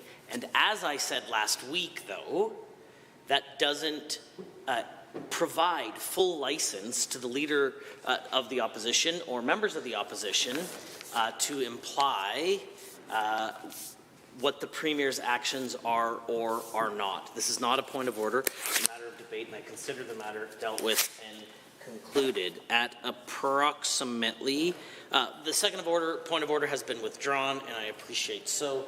At approximately 2:34, the Honourable the Government House Leader rose on a point of order. Yes, Mr. Speaker, I rise on 23H, I, and J. At the time noted, the Honourable Minister of Justice and Keeper of the Great Seal was answering a question. Became very raucous when he said that it'd be inappropriate, or to some, based on the best recollection I have, disparaging someone's character would be inappropriate. At the time, you stood up, Mr. Speaker, to bring the House to order, and at that time, the member from Edmonton Ellerslie said that's your MO, clearly suggesting the Minister of Justice would be someone who would like to disparage someone's character. I think that's inappropriate for this chamber, and I believe there'd be a point of order under 23H, I, and J. The Honourable Opposition House Leader. Thank you very much, Mr. Speaker. Mr. Speaker, the Minister of Justice and Keeper of the Great Seal essentially accused this side of the House of engaging in character assassination, was the language that I heard. Speaking of us as a collective, the member for Edmonton Ellerslie was in return, in a heckle, speaking of the UCP in a collective, not as an individual member, but as the government's MO of engaging in character assassination. Now, I will not continue debate, Mr. Speaker, which is against the practices of this place, but I can certainly think of many, many examples. In this case, it certainly was not intended as a personal insult in any way, shape, or form, but rather speaking in the collective about the government and the UCP. Honourable members, are there others? I do have the benefit of the rules, and I am prepared to rule. Seeing none, honourable members, pursuant to House of Commons Procedure and Practice, page 624, if the official record is not clear, nor does the Speaker hear unparliamentary language, it is difficult for the Speaker to make such a declaration. And in this case, I'm not entirely sure if it raises to the level of point of order, no matter on the circumstances. I do not believe this is a point of order. I consider the matter dealt with and concluded. Honourable members, prior to calling orders of the day, it's my great pleasure to bring to the attention members of the Assembly the Honourable the Minister of Fisheries and Tourism from the great province of PEI, Mr. Corey Daigle has joined us in the Speaker's Gallery. Please rise and receive the warm welcome of the Assembly. Honourable members, we are at orders of the day, orders du jour. Public bills and orders, other than government bills and orders, for second reading Bill 207, Skilled Trades and Apprenticeship Education, Valuing Skilled Workers Amendment Act 2024. Debate adjourned. Mr. Dick speaking. The honourable member for Grand Prairie has 10 minutes remaining should he choose to use it, and I see him on his feet now.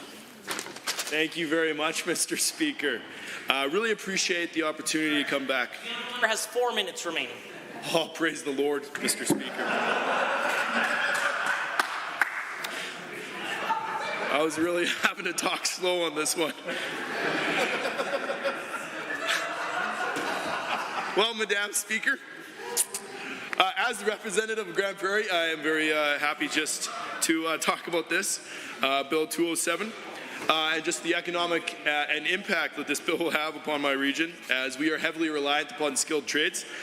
Many residents in Grand Prairie rely upon, in their livelihoods, the opportunity to work in their skilled trade. There's many sectors that work.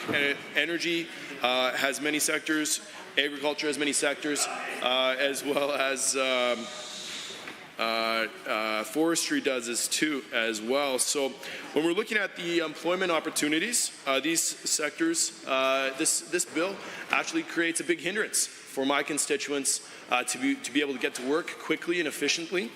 And over the last 2 weeks, I've met with some stakeholders, and their big concern as employers, Madam Speaker, is the amount of red tape that's currently in. And they're talking about reducing red tape, not adding more red tape, and they're creative in it. They want to train. They want to train very well their apprentices. They want to train in incredible ways, creative ways, giving them the skills and also the jobs in order to make a great living and also have a great opportunity in the future. And so, to me, Madam Speaker, this bill is about, Bill 207 is about adding extra red tape. That's not what my constituents want, Madam Speaker. We have a great, rigorous academic higher ed here in here in Alberta, and we want to be able to make sure that we are continuing down the path of streamlining that for people as they pursue employment and their career advancement. And so this is very, very important that we don't vote in favor for this. And as I said, my region is the hub for the area and playing a critical role in driving economic growth and innovation within the province. Many of my constituents have businesses that have started in Grand Prairie and have also bridged across the province, some interprovincial, some international, all utilizing the trades. And for us to add extra red tape and requirements on top of what we already have, we have excellent reputation across the world for the trades. Let's keep it and continuing adding people there. So any legislation that impedes this progress that we're already on this side of the House, it really undermines our local economy and jeopardizes Alberta's overall prosperity. And I just think also in my area we have the world's third largest gas plays in the Montney and the Duvernay. This is really important, Madam Speaker, because as we continue to move forward in developing those, the energy is super important for our province.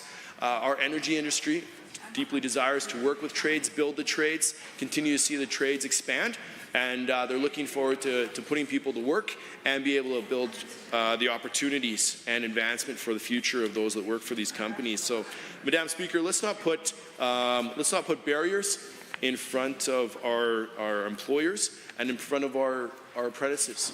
This bill 207, only puts those barriers in place. And to be frank, Madam Speaker, we need to prioritize policies that remove red tape, keep high-quality workers on the field, and be able to get them to work quickly and efficiently as well. And this is what our government is committed to. We are committed to supporting skilled workers and reducing that red tape right across. And as I said, Bill 207 would undermine these priorities of our government on this side. As well, Alberta has positioned ourselves for the I'll just get started, Madam Speaker. Are there others that wish to join the debate? The Honourable Member for Edmonton-Ellerslie. Thank you, Madam Speaker. I understand that the members on the other side, it's difficult because a lot of the times members on the other side, well, they're actually saying that they're supporting workers. They're actually not. This bill clearly, without a shadow of a doubt, is here to make sure not only that we as a province support workers, but actually give the investment necessary, the tools necessary, that the whole workforce, as we grow as a province, become better and better and better. And that is what the members on the other side are calling red tape, Madam Speaker. This is about Albertans in the trades being respected for the work that they do. And let me focus on that first, Madam Speaker. I've had the privilege of working in so many different fields after graduating from the University of Alberta, and even before graduating from the University of Alberta. One of those jobs that I had, Madam Speaker, was working at a chemical plant called Celanese Canada. Now, that plant happened to shut down now, but Celanese Canada and the union that represented the majority of the workers that worked inside the plant was the Chemical Paper Workers Union. And those union members inside of that plant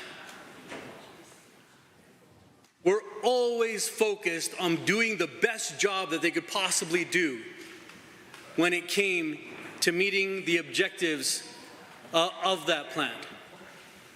Now, that chemical plant produced formaldehyde. It also produced cellulose acetate, which was then crimped and was being sent abroad. It was a plant that was actually adding value to the resources that were being taken from here in Alberta, and they were being commercialized and then exported to other places in the world. At that time, and I'm talking 1990s, they were just getting started on hydrogen. And you know, I'm so happy that I had the experience of working with union tradespeople in this province and seeing the amount of pride that they take in their work. Now, like every good Albertan, union workers love to joke around. But when it's time to work, it's time to work. And I'm so proud to have worked beside them and to learn from them and learn about the tricks of the trade, of the trades that these gentlemen had, and some women as well. And it's so important that here in the province of Alberta, where we tend to be, you know, and I've heard it said many a times, and I'm sure you may have heard it too, Madam Speaker, is that we're kind of like jacks of all trades. We know a little bit about many things, and as union workers, we do our best to just figure out, okay, what's the problem that we're trying to solve here as union workers?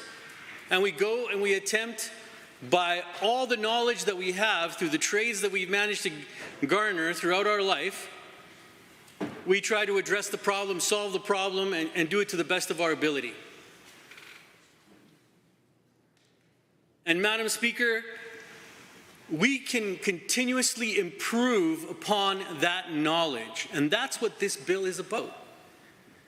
It's about the dignity of those workers and the amount of effort and time and dedication that they have to their field, to their industry, and saying, you know what, we want Alberta to be a leader when it comes to this particular industry.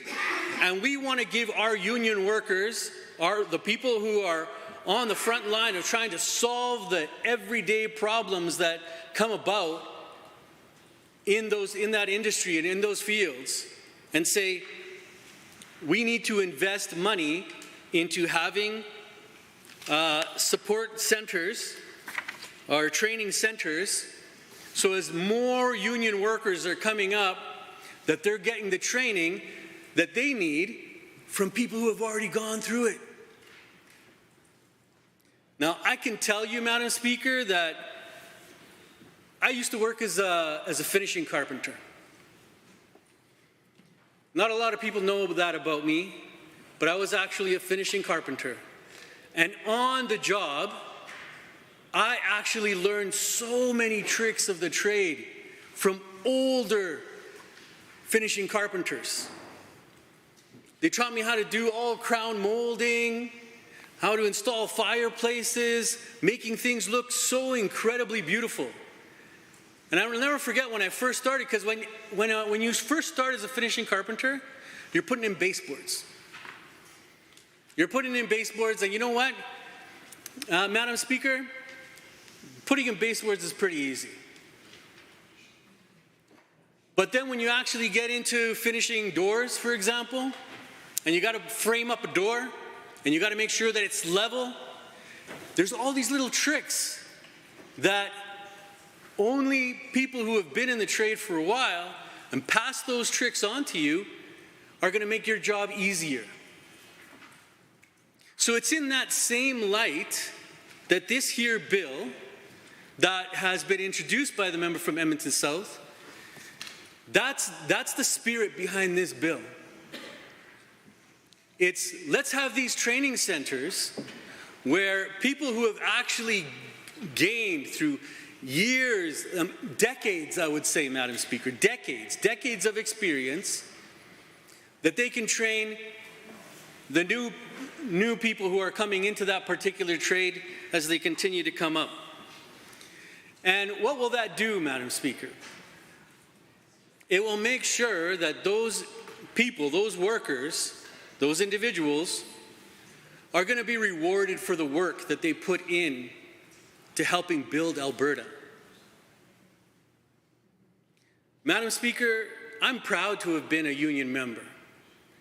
There's so many times that on the other side of this house, they try to mischaracterize us union people as somehow being bad, as somehow that, you know, we're the ones to blame for Alberta being the place that it is when things are going wrong. But nothing could be further from the truth, Madam Speaker. I'm proud to be a union member, proud to have been one. Proud to, and then not only to actually have paid my dues and be a union member and contribute to the work that the union was trying to do, protecting the rights of workers inside of this province, making sure that we were standing in solidarity with other unions when they were going through collective bargaining or there was some kind of workers' rights that was being trampled at that time, standing in solidarity with them on a picket line to make sure that their rights were being respected. The same way that these individuals on the other side of this house, you know, they when it comes to freedom, and they want these freedom rights respected, well, that's all we're asking for, but for workers. That's all we're asking for. Number one, that when a worker goes into work, that he come home at the end of the day safe and sound to his family or her family. And for that, you need proper training. There's lots of union workers that will happily, you know, go into a dangerous situation, but as long as it's controlled in a proper way and they can get their job done without putting their life at risk. And so it's these kinds of training centers that will actually provide that kind of training to make sure that, yeah, when you're going into a dubious situation, that you're in a situation where there could be some factors that are uncontrollable, at the same time you can get that job done. But you're doing it, making sure that you're doing it in the most safe way possible. That's the kind of training that these training centers will provide, and members who have had decades of experience will be passing on. So when we stand in solidarity with one another as workers, we just want to make sure that those workers are being respected. Are there others who would like to join the debate? The Honourable Member for Calgary-Falconridge. Thank you, Madam Speaker. As my colleague said, that's a track record of the government, the UCP government, that they don't like to discuss, to meet with the stakeholders, to make any policies to the bills. And with this one, the UCP continues to refuse to sit down with the Albertans whom they were elected to represent. And it's resulting in the legislation that undermines our workers and our everyday Albertans.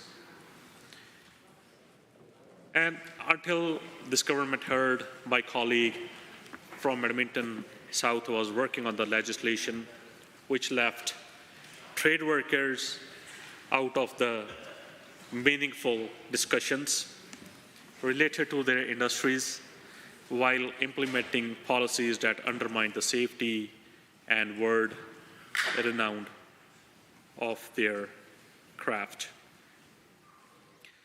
With this bill, Bill 207, it will correct this by mandating a consultation process within the existing skilled trades network. One side, the government is saying they're working for Albertans, but in reality, they're working totally opposite. And this bill ensures that any changes to trade activities or scope require consultation with the 6-member committee equally representing both trade employees as well as employers. Currently, changes can be made to a trade worker's scope of work without any consultations. So it's like saying, like, people from the different fields are guiding the specialists, which is unacceptable. And trade workers are the experts in their fields, and they do deserve a voice in decisions that affect the scope or nature of their work. They deserve to have a seat at the table to ensure that all the work done in Alberta is under the strictest standards of safety. To get more people entering the skilled trades, we need to ensure that we're using every resource available. So much of the initial and continual training for skilled trade workers is done in union training centers.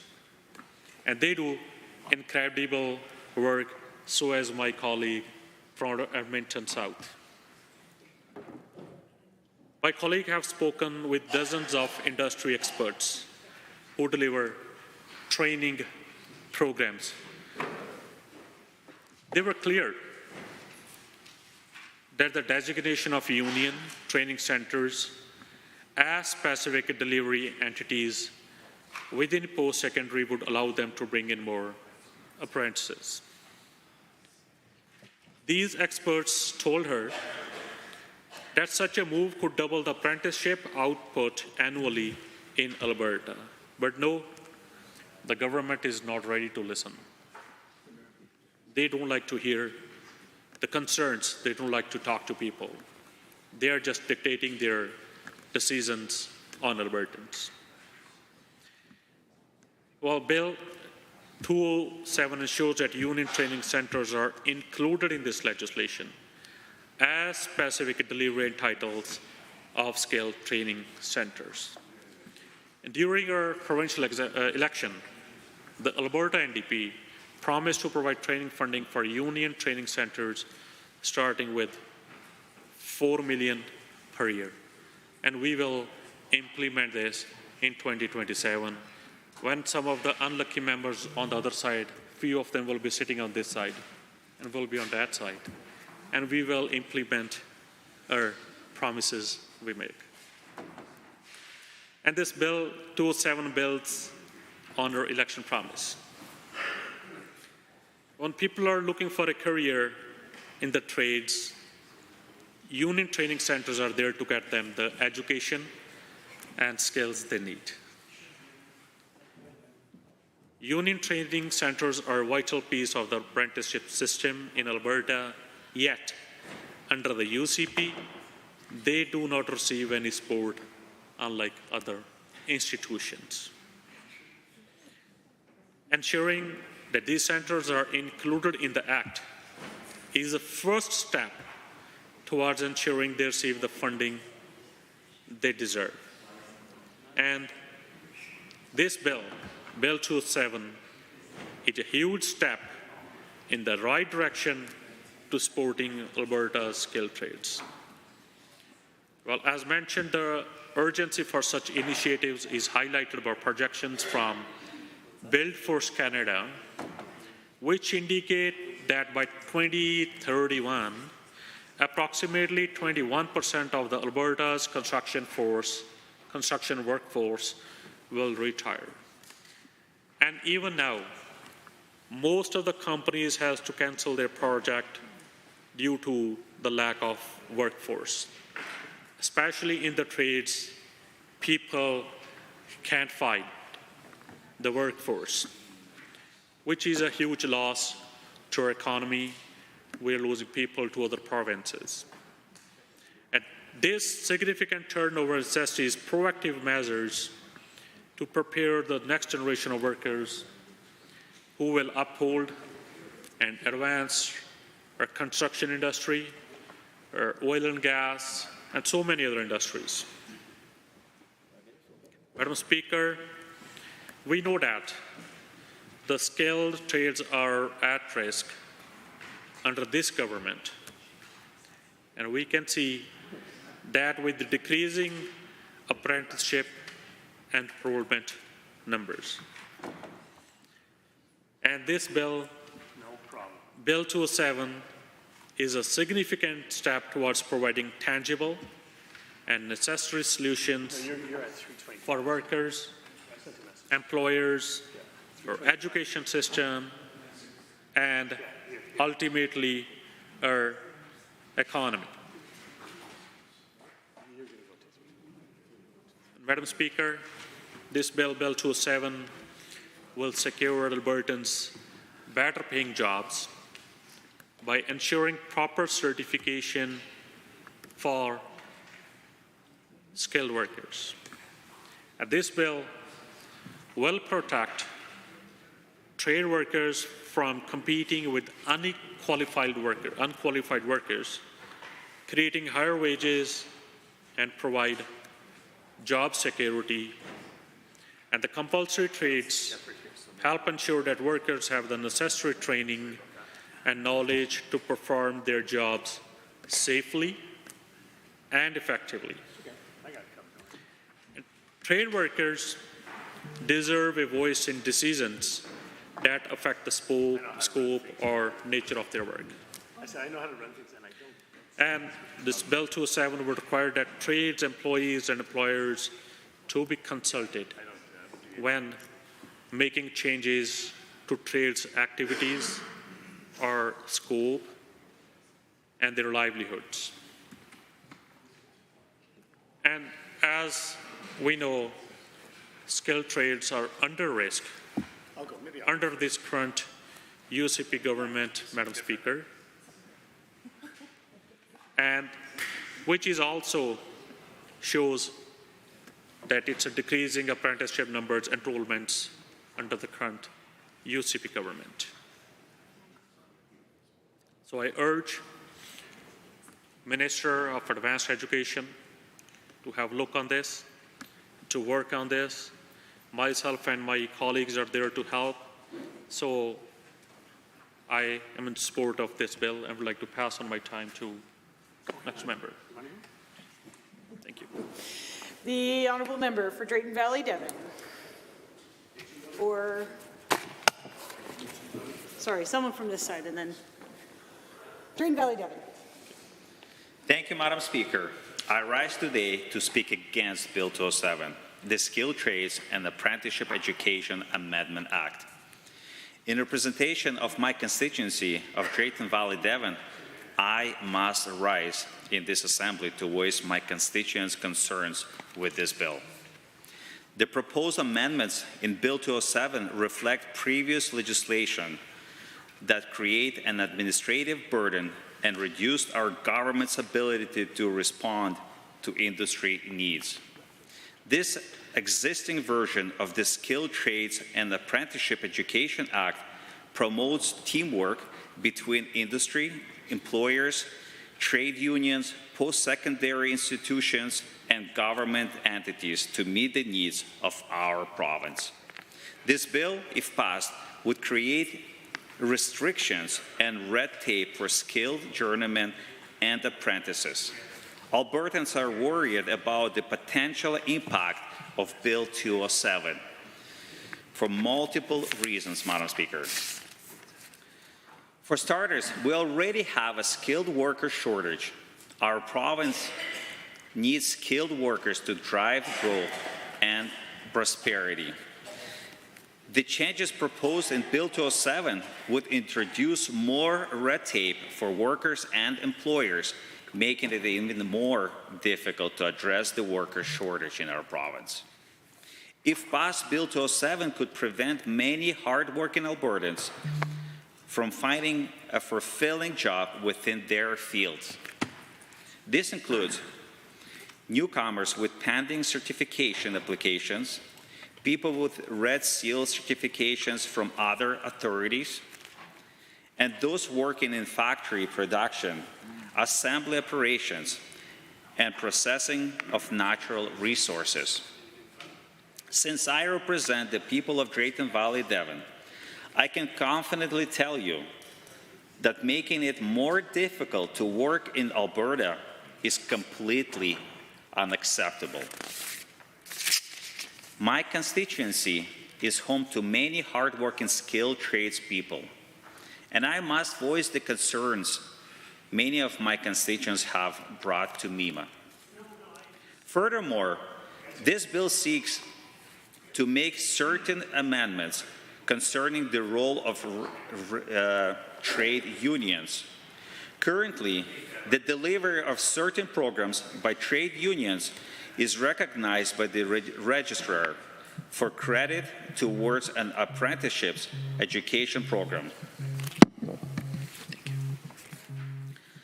Proposing these amendments is unnecessary since a pathway already exists for the trade union program's delivery. Anytime an issue involves adding more hassle and red tape for skilled workers, you can count on me to stand in their way. Bill 207 would add more bureaucracy and regulations which will slow down the process we have now. Bill 207 would make our skilled workers shortage much worse in every single sector of the economy, while also making it harder to address employment shortages in the future. I would absolutely hate to see hard-working, enthusiastic Albertans excluded from working in the fields of their choice due to these unnecessary regulations. Our government supports our skilled workers, and it is working hard to promote economic growth rather than adding more restrictions and inconvenience to workers as this bill would do. Our government is on a mission to cut red tape and support skilled workers. Hear, hear. I ask you to join me in opposition to Bill 207 out of respect and support for skilled workers of Alberta. By voting against this bill, we would be honoring our commitment to removing barriers for skilled workers and contributed to an environment that promotes job creation and innovation. Instead of restricting trade workers, our government will support them. We have 61,000 registered apprentices, and it's nearly 28% more than last year. And I would like to repeat this part. It's 28% more than last year. So clearly, our track record speaks for itself. Our 2024 budget demonstrates our commitment to trades through the investment of $24 million per year for the next 3 years to create even more seats in apprenticeship classes in the province. I expect this investment to make training more accessible and ensure Alberta stays competitive in key sectors. On the other hand, Bill 207, if passed, poses a risk to the progress that our government has made. It would create challenges for our skilled workers and economic stability. If we want to protect our economic stability and our workers, we must oppose Bill 207, Madam Speaker. I fully support skilled workers, which is why I will not support Bill 207. And I invite all members to join me in voting against this bill. Thank you, Madam Speaker. The honourable member for Edmonton Northwest. Thank you, Madam Speaker. And, you know, I was sort of amused and horrified by the previous speaker at the same time because, of course, Bill 207 is, in fact, helping to build the capacity that we need for skilled trades and using all of the resources that we have available to us, including people that actually are participating in the various skilled trade industries. And so I compliment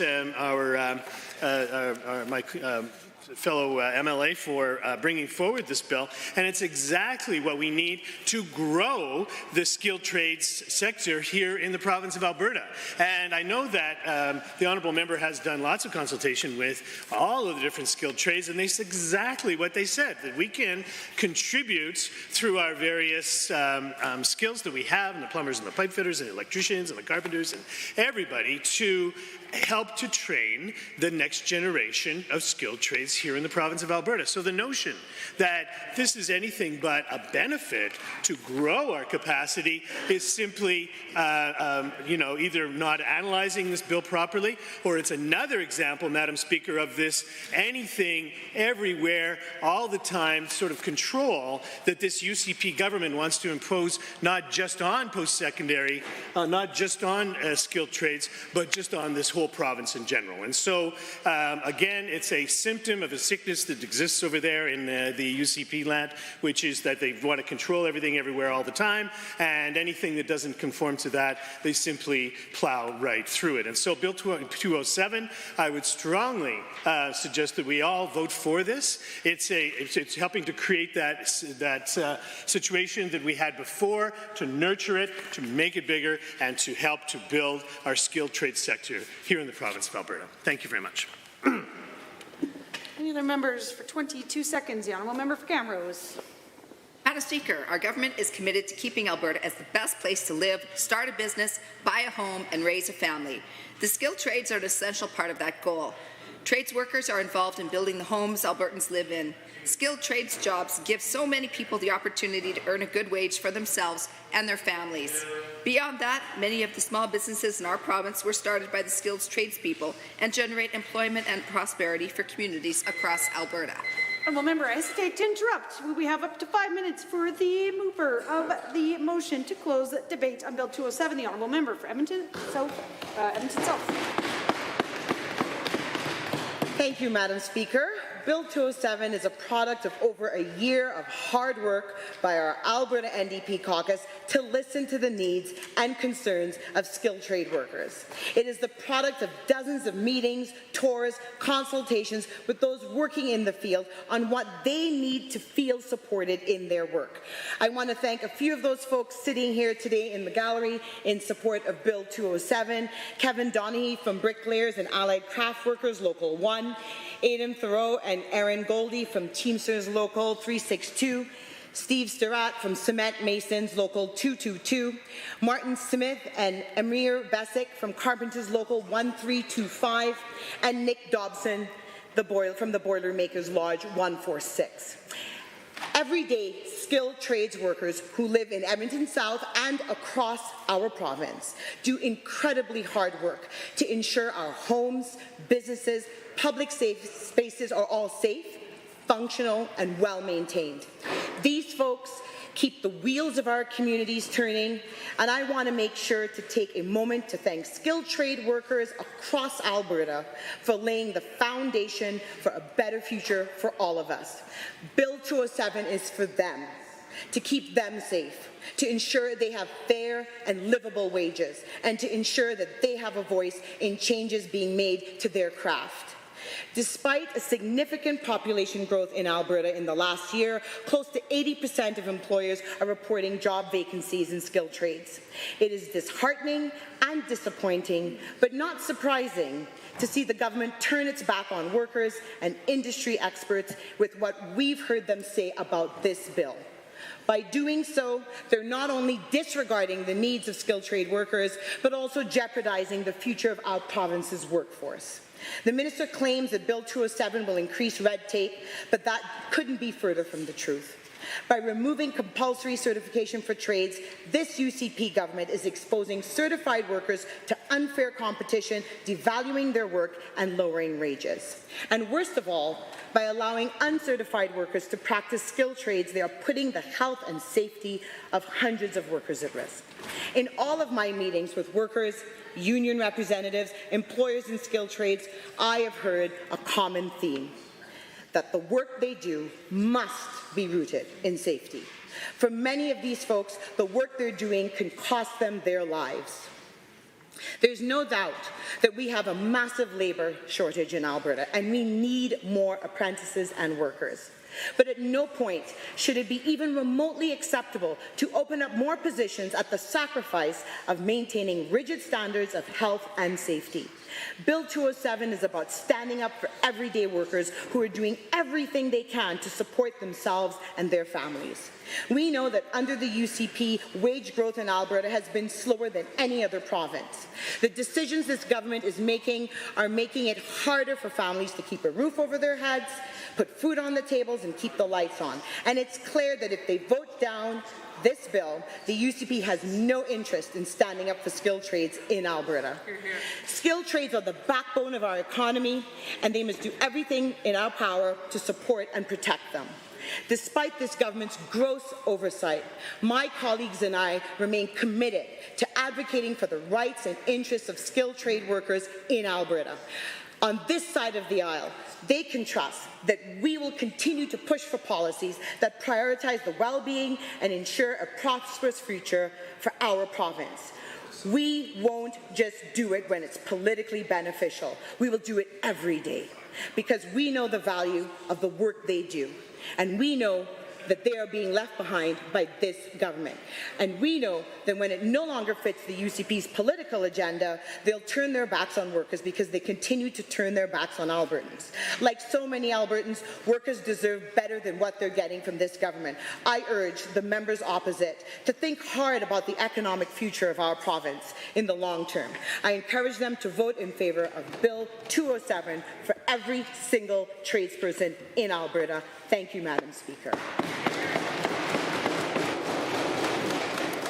Honourable members, the Honourable Member for Edmonton South has moved second reading of Bill 207, the Skilled Trades and Apprenticeship Education Valuing Skilled Workers Amendment Act 2024. Does the Assembly agree to the motion for second reading? All those in favour, please say aye. Aye. Any opposed, please say no. No. That is defeated. A division has been called. Ring the bells.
Honourable members, the division has been called on second reading of Bill 207. All those in favour, please stand.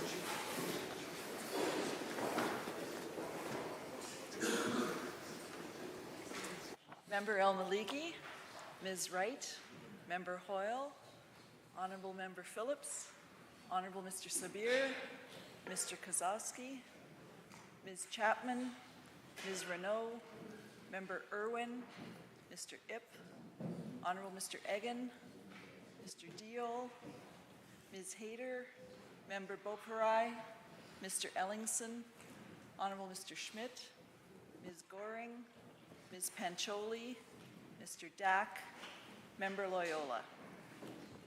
Any opposed, please stand.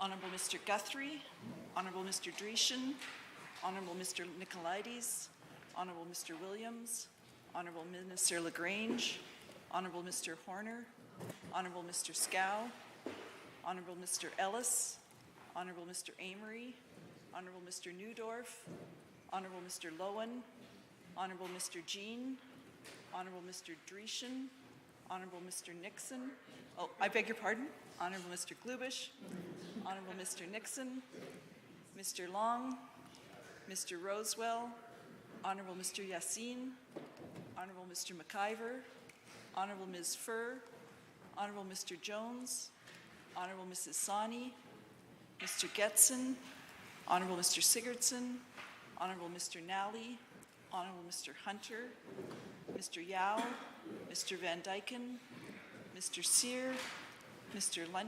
Lunty, Mr. Wiebe, Mr. Boychenko, Mr. McDougall, Mr. Wright, Mrs. Petrovic, Mr. Stefan, Mr. Dick, Honourable Ms. Armstrong-Hominick, Ms. DeYoung, Mr. Sinclair, Mr. Bouchard, Mr. Singh, Ms. Lovely.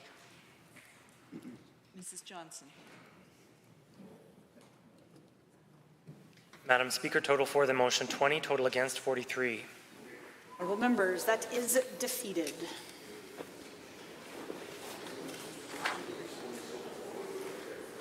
Under public bills and orders other than government bills and orders, for second reading, Bill 208, Psychoeducational Assessment Access Act, Ms. Hayter.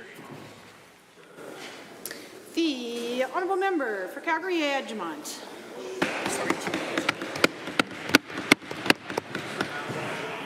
Thank you, Madam Speaker.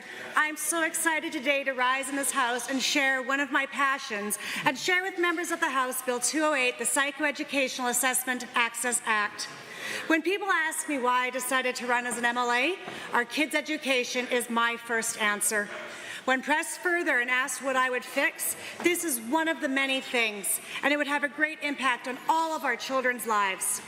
While researching and reading the data for my bill, I discovered that 1 in 5 Albertans are impacted by a combined effect of learning disability and ADHD. It is highly likely that one of us or someone we know has a learning disability, ADHD, or both.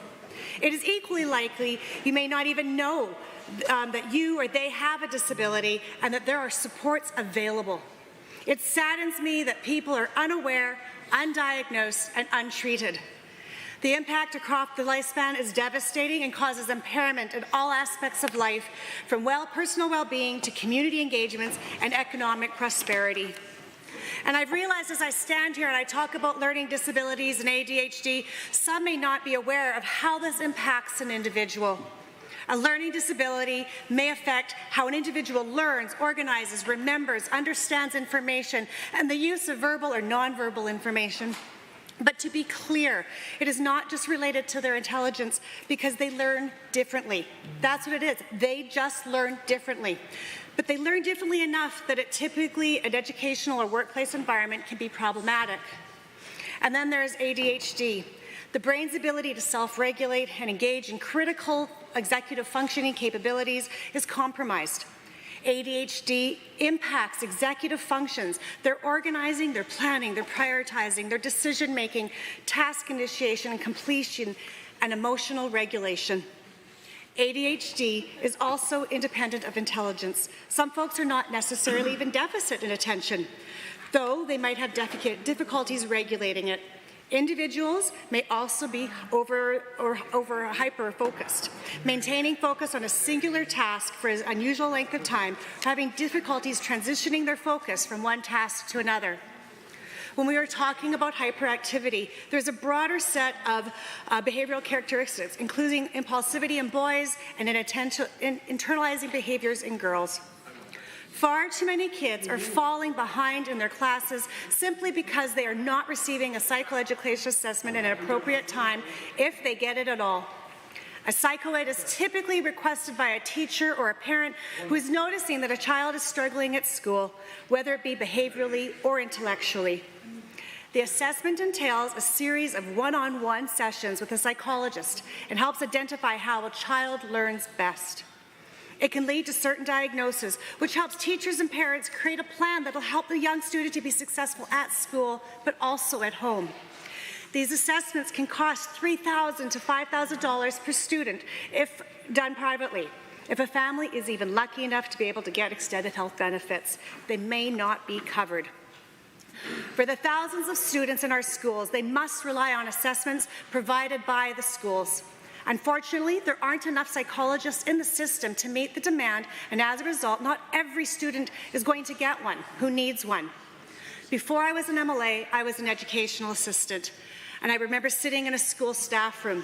The principal was getting ready to what I now want to call the Hunger Games of psychoeds. A teacher came in and she flagged 4 kids. Another teacher came in and entered and informed the principal that she'd also flagged a different group of children. A few more teachers came in and a few more flags. The principal then had to go to a meeting with other principals in the area to discuss which of these children in the area might actually get the psychoed. How do we pick one child? How do we triage many, many more? We need to be funding for what our children need. A recent survey of teachers revealed that 53% of teachers have requested at least one assessment in the past year, and half of those don't expect the child in question will even get it this school term. Parents who've been able to access private assessments typically wait 6 weeks, while those who are in the queue in the school could be waiting up for 2 years, and some, they may not even get one at all. If a student struggles for 2 years, they begin to lose their passion for learning, and we need to protect that. When a child doesn't feel like they are capable, they begin to avoid subjects, tasks that are difficult, they start to avoid friends and family, or avoid school altogether. Far too often, those children find the acceptance they crave in situations that are troublesome. The down-the-road consequences are cumulative and costly to both individuals and society. Poor mental health outcomes, increased stress, substance use disorders, anxiety, depression, and suicidal idealization. Did you know that more than half of the individuals with a learning disability report having been involved with the criminal justice system? A Canadian survey of disabilities found that those with learning disabilities, 33% reported not completing high school, with a much higher drop rate than those without any disability. Sadly, after a recent review of those who do graduate, few attend post-secondary training, with less than 21% of individuals with learning disability pursuing a 4-year degree and having a lower rate of completion. Consequently, individuals with learning disabilities are twice as likely to remain unemployed compared to the general population. And then there's the untreated ADHD.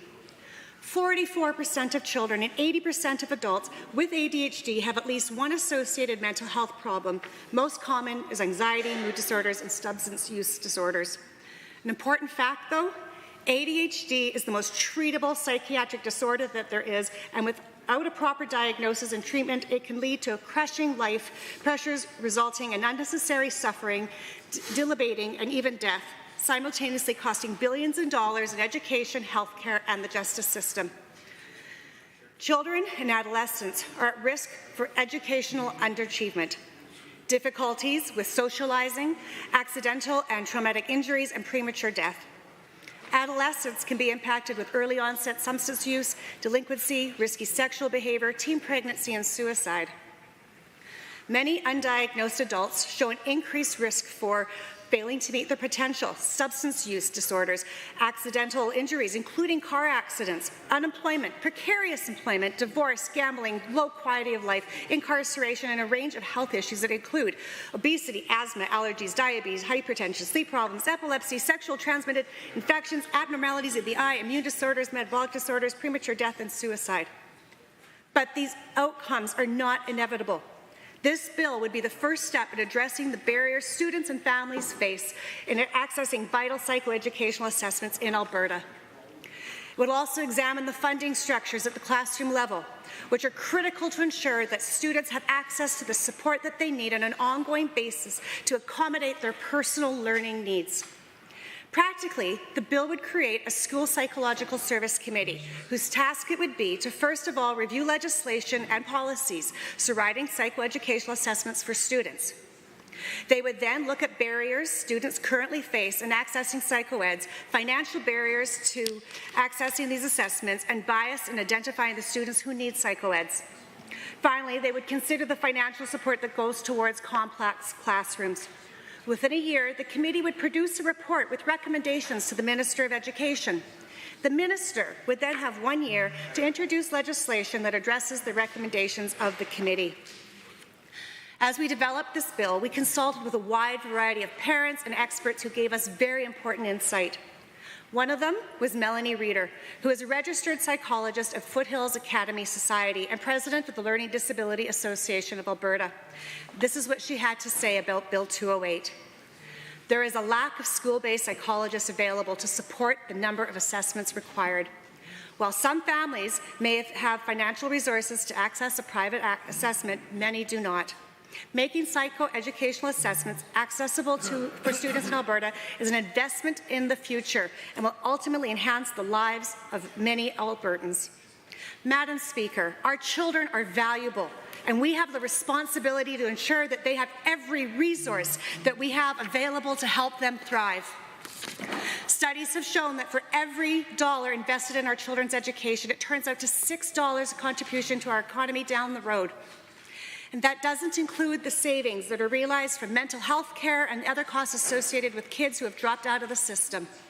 A psychoeducational assessment is only the first step, but it can be life-changing for an individual who can now get support.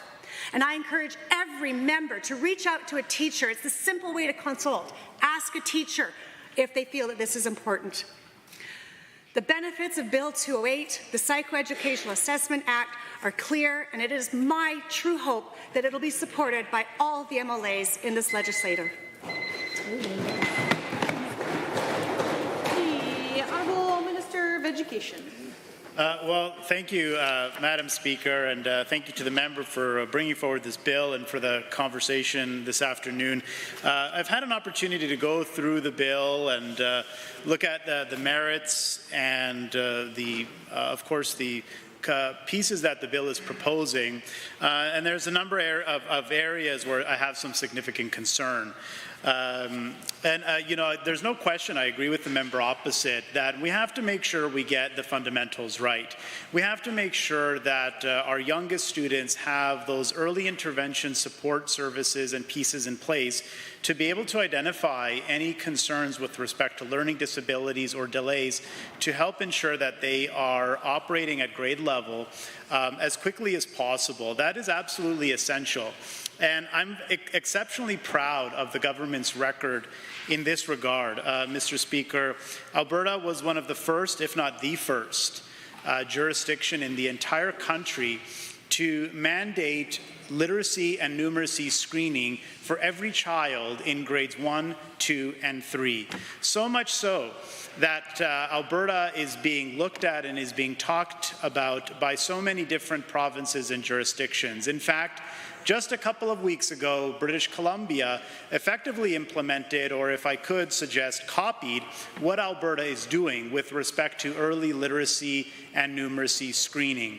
The screening program that we have in place is incredibly powerful and incredibly effective. The research is quite clear and demonstrates significant effectiveness. The screening tools that we have in place are able to accurately identify students that may not be reading or writing or have their numeracy skills at grade level very effectively. But most importantly of all, we have also developed incredibly effective intervention support programs. And based on the students' level of ability as identified through the screening, an intervention program is available and supplied by the Government of Alberta to all school divisions at no additional or extra cost.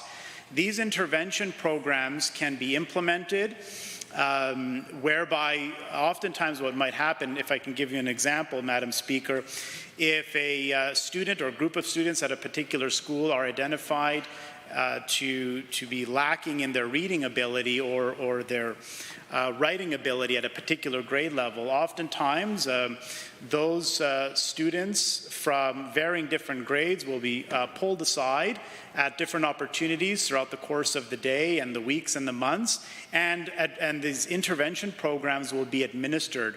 And the science and the results of these intervention programs is overwhelming. Students are able to get back to grade level at incredibly quick paces. And we are currently conducting an assessment of all of these services and programs.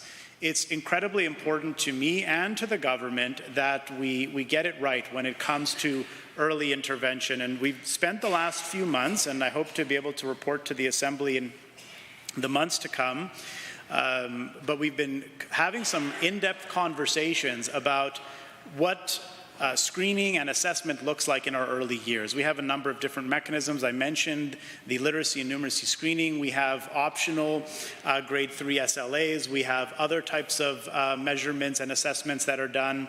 And we're looking at all of these years. We're looking at kindergarten, we're looking at grade 1, grade 2, grade 3, grade 4, grade 5, to get a better understanding of how we can have the right screening and assessment mechanisms in place to identify students who need additional intervention and provide that intervention. So oftentimes, as the member mentioned, indeed, there are students that have learning disabilities that require additional support.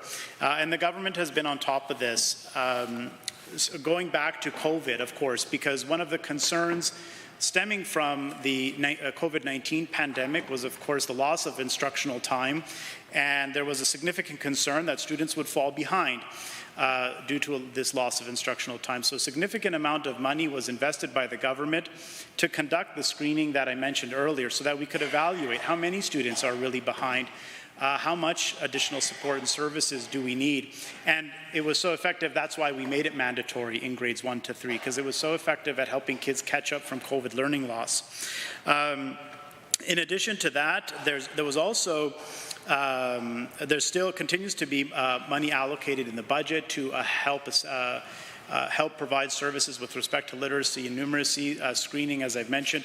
Also, to the member's point regarding psych ed assessments, the government has provided funding in the past to help school boards administer assessments, especially for families and children who require psych ed assessments. I'm very familiar with a lot of the dynamics that the member has mentioned, including ADHD, including psych ed assessments, is something that my family has gone through with my oldest daughter having a diagnosis of ADHD and having conducted a psych ed assessment. So they can be very effective and useful tools to helping teachers and administrators and other educational staff understand the challenges or complexities associated with a specific learner. They can be very powerful indeed.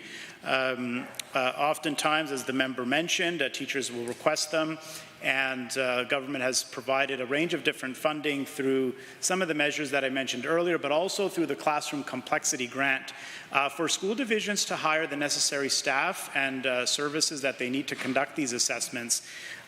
Budget 23 provided $126 million in the Classroom Complexity Grant, which includes $44 million this year alone. And this funding goes specifically to hire psychologists, speech-language pathologists, educational assistants, and others. And of course, psychologists are the primary individuals who will conduct assessments. But the member also noted that there is some issues with respect to not enough psychologists and not enough people that have the specialized training to be able to conduct this assessment. So of course, when there aren't that many individuals and we have the record level of growth that we're seeing, it can cause some delays, which we acknowledge, which is why some of that specialized funding is on the table. As I mentioned, $44 million this year alone, so that our school divisions can work to hire additional psychologists to be able to conduct these assessments. So, when I look at the bill, I'm not sure exactly how much time I have left, Madam Speaker, but I'm sorry?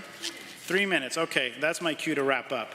So, in looking at the bill, one of my significant concerns is that, we're going to strike a committee to basically develop an understanding of the things that we already know.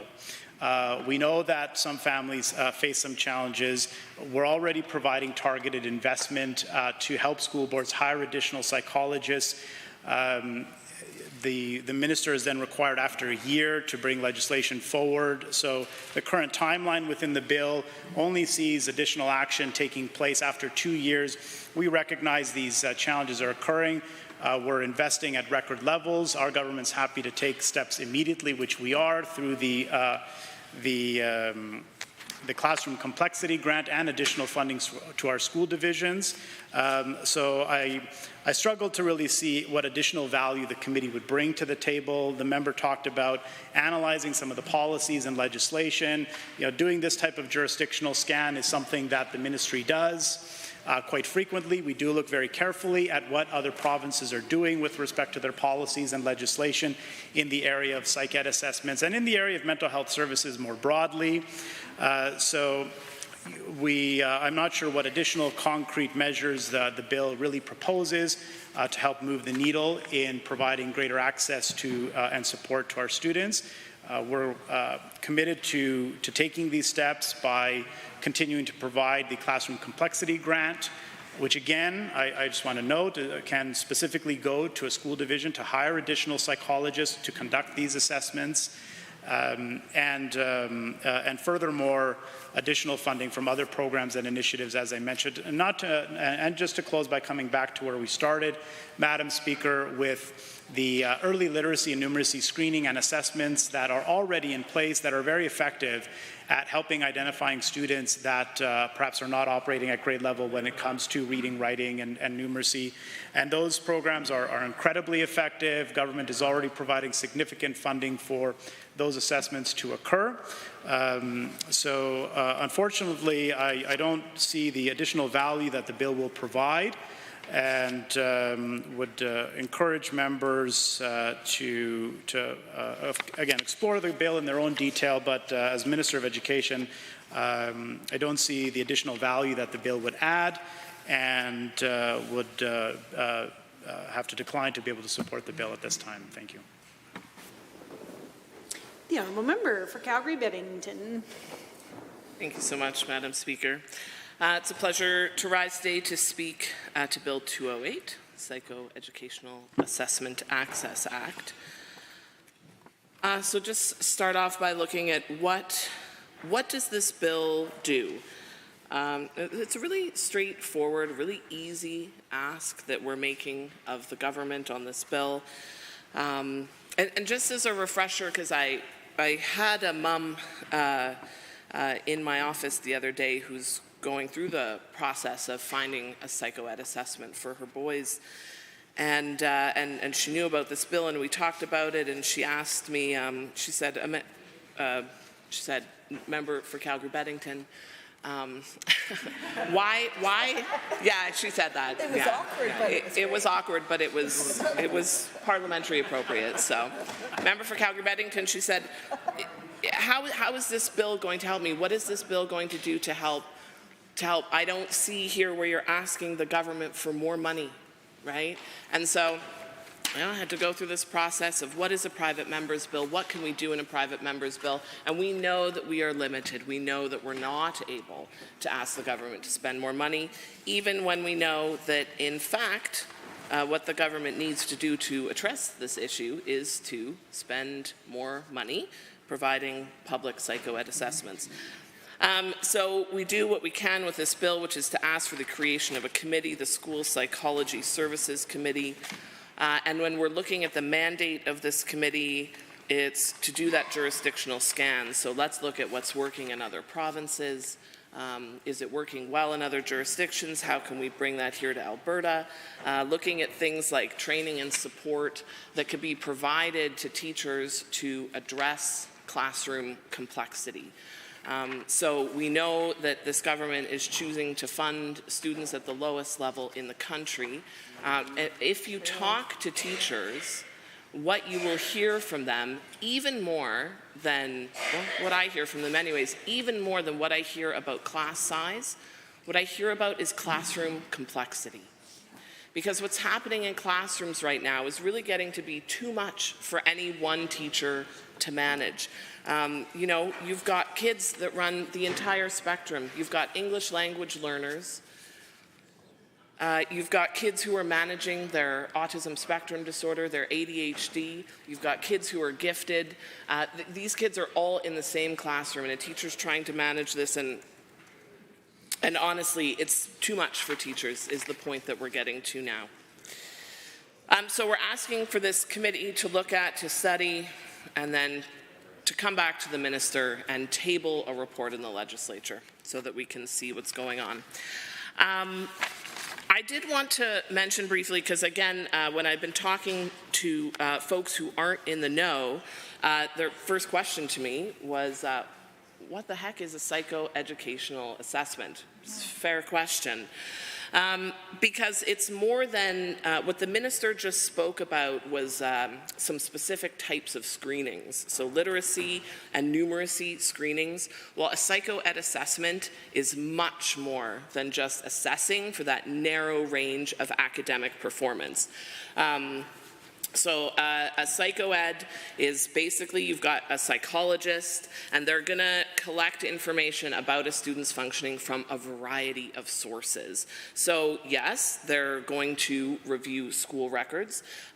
You're also going to have really long and detailed conversation with the parents of the child. And there is a part of it that is standardized tests and observing, but it's about so much more than how children perform on those standardized tests. A big part of psychoed assessments is about assessing the process that a child goes through in the course of that standardized test. How do they solve problems? How do they approach things like puzzles? Where are they getting hung up on things? What things do they complete easily? What things are causing challenges for them? So it's really more, and it goes beyond that too, so because it's your academic, but it's looking at your behavioral, communication abilities, social emotional communicative abilities, adaptive functioning. It's a lot more than just assessing a child's ability to perform on a reading test or on something like a simple addition subtraction. It's much, much more than that. Because a psychoed assessment is looking to identify really one of three things. It's looking to identify an intellectual disability. Now that's an intellectual disability as defined by the DSM. And when we're looking at intellectual disabilities, you have to be presenting some challenges with reasoning, problem solving, abstract thinking, planning. And then it goes on to look at how can those challenges affect daily living abilities, right? So that's things like your ability to communicate, how do you do self-care? Is there a capacity to manage money? Basically, are you going to be able to function independently in the community? This is something that a lot of us take for granted. So it's looking for intellectual disabilities. It's looking for diagnoses. So this is where we find diagnoses for autism spectrum disorder, ADHD, general anxiety disorder would fall in there too. And the third thing that it can test for is giftedness. Now, why do parents want a psychoed assessment? Why is the literacy and numeracy screening not enough? It's because in order to have your child's unique learning needs met, you need something called an IPP. An IPP is an individualized program plan. It is a learning plan specific to the learner. And there are a lot of things that you can't get in a school if you don't have an IPP. So you have to go through this psycho-ed process to get the IPP so that the learning needs of your child, so that there is a mandate for the school to address those needs. The minister had commented that his family went through this. My family went through this process too, the psycho-ed assessment.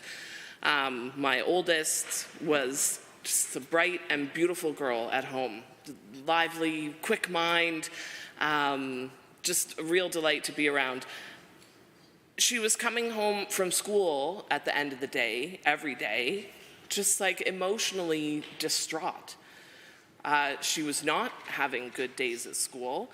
But what happened to her is what happens to a lot of, especially female children too, because what was happening is she wasn't acting it out, okay? So at school, she was buttoning it all up inside of her. She was being the good girl, she was being the good student, but we knew that she was horribly unhappy. Her social skills weren't that great. And that was the crux of a lot of the issues with her. We went through this psycho-ed process, and I will say thank goodness for my partner's good public sector job, because we were a single income family at the time, and the cost of this test was mind-boggling to us.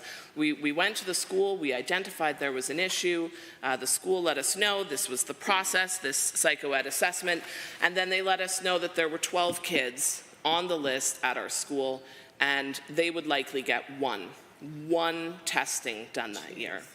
Now, I know my community really well. I know that a lot of people at the school have a lot more need than my family. Like I mentioned, we had that good, we only had one income, but it was that good public sector income, good benefits. We were able to take my daughter and have her go through the process. We were able to have it covered by our benefits. There's no way we could have afforded to pay for it out of pocket.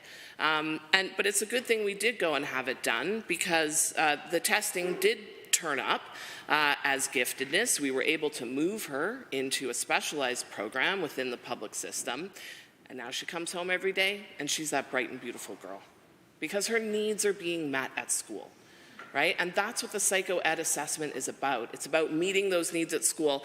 I had a mom, I think I mentioned at the start, who's in my office this week. She's got 2 boys, twins, bless, I can't imagine. And both of them, autism spectrum disorder and also severe global delays. She is a single mom, and the lowest cost provider that she is able to find, it's $3,000 for this assessment. She can't afford it. The only reason it's going to happen, she's had to go to her family to ask them to do this, and she needs to do it because even though her kids are at a school that has a program. Are there others to join the debate? The Honourable Member, we're going to go this way first. The Honourable Member for Grand Prairie Wapiti, followed by the Honourable Member for Edmonton-Whiteland. Well, thank you, Madam Speaker. I rise today to speak about the important issue, ensuring that all students in Alberta have equitable access to psychoeducational assessments. The legislation before us today is Bill 208, the Psychoeducational Assessment Access Act, which aims to establish a school psychology services committee to review legislation surrounding psychoeducational assessment and consider financial support. Madam Speaker, Bill 208 is redundant and inefficient, and if passed, would simply duplicate the work that is already being done by the Ministry of Education. All students deserve to feel supported in our schools. It's a fundamental right that we as a government are deeply committed to upholding. That's why our government is making historic investments in education, aiming to create safe, caring, and healthy learning environments conducive to student learning and success. But before I fully dive into the initiatives of our government, I want to address that while the intention behind Bill 208 is commendable, upon closer examination, it becomes apparent that the proposed legislation lacks any concrete initiatives to address the mental health needs of students. Mental health is a critical aspect of overall well-being, and any legislation aimed at improving access to educational assessments should comprehensively address this aspect. However, the proposed Bill 208 falls short of providing specific measures or resources to support students' mental health needs. Moreover, the work outlined in Bill 208 would overlap with existing efforts undertaken by the Ministry of Education. This establishment of a committee outlined in the proposed legislation would result in duplicative efforts and inefficient allocation of resources. The Ministry of Education works with education partners in decade-long relationships to provide the most up-to-date information on current issues facing school authorities and students. It provides creative policy solutions to advise the minister on how to deal with issues facing students and the broader education system. Creating additional bureaucratic structures through Bill 208 may not only be redundant but also ineffective in achieving its intended goals. As I said, it's important to recognize that the proposed Bill 208 is not necessarily given the remarkable strides our government has already made in addressing the needs of Alberta students. Budget 2024 stands as a testament to our commitment allocating more than $1.5 billion to support specialized learning needs and groups of students who may require additional support through learning support funding grants. And Madam Speaker, $44 million is allocated to school authorities to address the diverse needs of students, including efforts to improve access to educational assistance and address classroom complexities. This substantial investment underscores the dedication to ensuring that every student in Alberta receives the support they need to succeed. Over the last 3 years, our government has steadily increased education funding, specifically targeting areas such as learning supports, complex classrooms, psychoeducational assessments, mental health, and other programs and services tailored to meet unique needs of Alberta's diverse student population.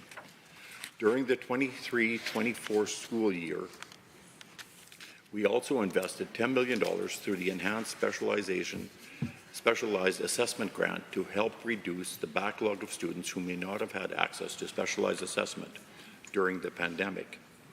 This investment resulted in over 2,700 students receiving specialized student assessments and qualified professionals, including psychologists. While the objectives of Bill 208 are notable, its implementation may not be the most prudent course of action at this time. Instead of creating a mechanism of government to duplicate existing decision-making, we should continue to provide the Ministry of Education the autonomy it needs to create concrete policy solutions and impactful actions on policy issues that it faces. Budget 2024 has allocated more than $1.5 billion to support specialized learning needs, and as I touched on before, $44 million has specifically been earmarked to help school authorities address classroom complexities and improve access to educational assistance.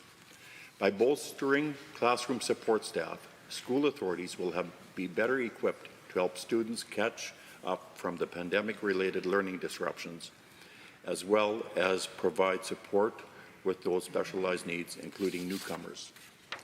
Over the last 3 years, our government has consistently been increasing education funding for learning supports, complex classroom, psychoeducational assessments, mental health, and other programs and services to meet the unique needs of Alberta's diverse student population. Madam Speaker, we allocated $10 million through the Enhanced Specialized Assessment Grant to help reduce the backlog of students who may not have had access to specialized assessment during the pandemic. As I said, this investment resulted in over 2,700 students receiving specialized students assessment by qualified professionals, including psychologists. That's 2,700 students who've gotten the help and the resources they needed. I know we discuss this often in this House, but these stats aren't just numbers. These are Alberta students, these 2,700 young Albertans who have been able to get the support they need. Madam Speaker, moving forward, we remain steadfast in our commitment to collaboration. We are dedicated to working hand in hand with school authorities, trustees, and other educational stakeholders to ensure that all Alberta students have access to the supports they need to thrive in the classroom and beyond. The allocation of $44 million to school authorities is a significant step forward.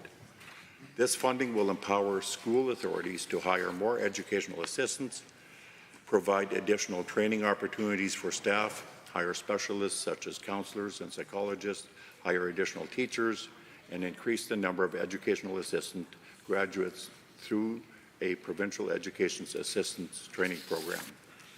Furthermore, learning support grants encompass a wide range of areas, including the Classroom Complexity Grant, English as an Additional Language, and Francophone, First Nations, Métis, and Inuit Grant, Geographical Grant, Program Unit Funding, Refugee Student Grant, the School Nutrition Grant, Socioeconomic Status Grant, and Specialized Learning Support Grant.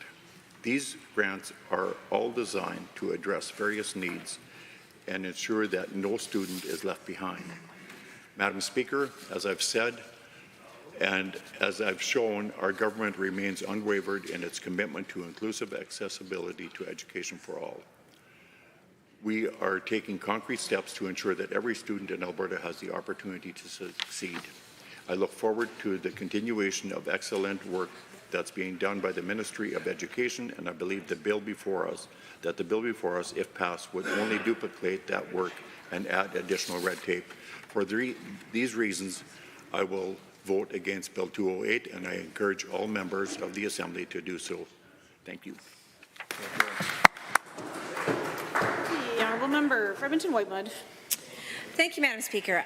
It's a pleasure to rise and speak to Bill 208, the excellent bill brought forward by my colleague, the member from Calgary-Edgemont, and I thank her deeply for bringing forward this. I know it personally means a lot to her, given her work as an EA, but I can also tell you, Madam Speaker, that this bill means a lot to Alberta students and to parents and to teachers and to EAs and to myself as an MLA, because I certainly have heard, as I expect, every single one of the members of this Assembly have heard from their constituents about the challenges Alberta students are facing in getting access to the supports they need to succeed in school. So I want to begin by saying thank you to the member from Calgary-Beddington for doing an excellent job describing what I think is a very important distinction between what this bill is targeted at, which is the psychoeducational assessments, and what that process looks like as compared to what we heard the minister speak about, which was numeracy and literacy. Because this bill is about providing the information and gathering the information so that we can provide better access to Alberta students, to children, for access to the supports they need to succeed. Now, psychoeducational assessments are usually the barrier or the gateway before any child receives any supports. And I want to take a moment to acknowledge in my past role as the critic for Children's Services, I was very disappointed to see that this introduction of assessments before supports could be provided was actually brought in by this government as an additional barrier for even children to access supports before they enter the school system. So we heard the minister speak about how important early intervention is. Well, Madam Speaker, we know that actually early intervention is very important before a child even gets to school. So actually the ages between 0 and 6 are when a child's brain is developing the most, and where intervention and supports provided at that time can be the most impactful and meaningful and have longer term benefits than at any other point in a child's life. But this government actually brought in, as part of their inclusive childcare programming, the requirement that parents had to go get an assessment and go through FSCD, Family Supports for Children with Disabilities, before they could even access supports in childcare. So when we talk about the record of this government when it comes to providing early intervention, they actually made it more difficult for young children to be able to get supports in childcare. Madam Speaker, because they had to get this assessment before they could get FSCD. And as we know, FSCD is a system that is rife with all kinds of challenges and problems. But really, when we're saying a 2-year-old or a 3-year-old can't get access to supports because they haven't yet gotten assessment, we've got a problem. Now, Madam Chair, I also think it's really, or Madam Speaker, it's also very important to talk about why these assessments are important, not only for the student to get access to early intervention and supports, but also to make sure that there's the appropriate staff, including EAs and trained EAs and teachers in the classroom to provide that. Now, I was very disappointed to hear the minister talk about that he was very proud of his record on early intervention and his government's record. This is, quote, proud of his government's record in this regard.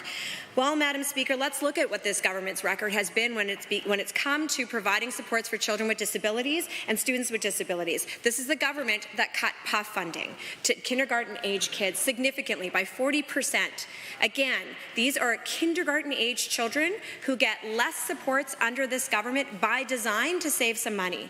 But of course, we also know that it's going to cost a lot more to the system in terms of the longer-term supports that child will require. But also, of course, it costs a lot more to that parent and to that student in the long run. Let's talk about this government's record when it comes to providing coordinated supports for children who have disabilities.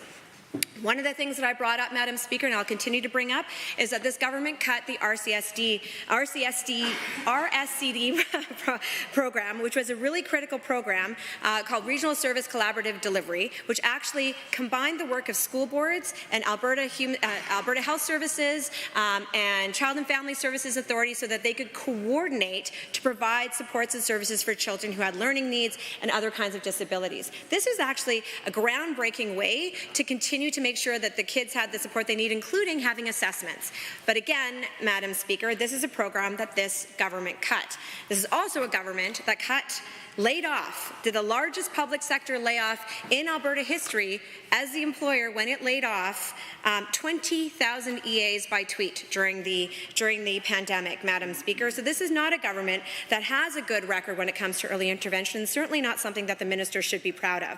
Now, as the member for Calgary-Beddington mentioned, psychoed assessments are very different than numeracy and literacy. Now, I'm willing to give a wide swath of generosity to some ministers when they first get into their portfolios as they start to learn what they need to learn. Now, I met with the current Minister of Education almost a year ago now, Madam Speaker, and at that time, his focus was very much on the assessments they were doing for numeracy and literacy. At that time, Madam Speaker, I highlighted that assessing children for numeracy and literacy, it only goes so far if you're not going to provide the supports they need if there are challenges when it comes to those children being at grade level. But again, so it's disappointing, I have to say, Madam Speaker, that the minister is still obsessed with assessment for numeracy and literacy and not actually providing the supports that are necessary to make sure that those children actually succeed. Now, I will also mention that again, this is not what this bill is about.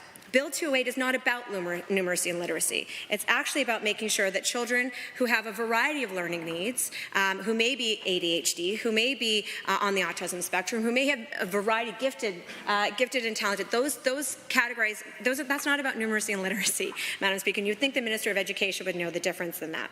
I think it's very important that he does, because we're talking about a system. This bill is designed to actually just gather information. The Minister has said that striking a committee is not necessary to do the things we already know. But this is the challenge, Madam Speaker, because while the minister might know some of this information, Albertans do not. Alberta school boards do not. Alberta parents do not. Alberta students do not. So if the minister is confident that he already has this information, that a committee that this bill contemplates, I would ask that the minister provide that information to the Assembly, provide that information to school boards, because some of the questions that could be addressed by this committee are things that we need to know the answers to. Things like how many students have currently been referred for psychoed assessments who have not yet received them? How long are these students waiting for an assessment? What's the wait list like?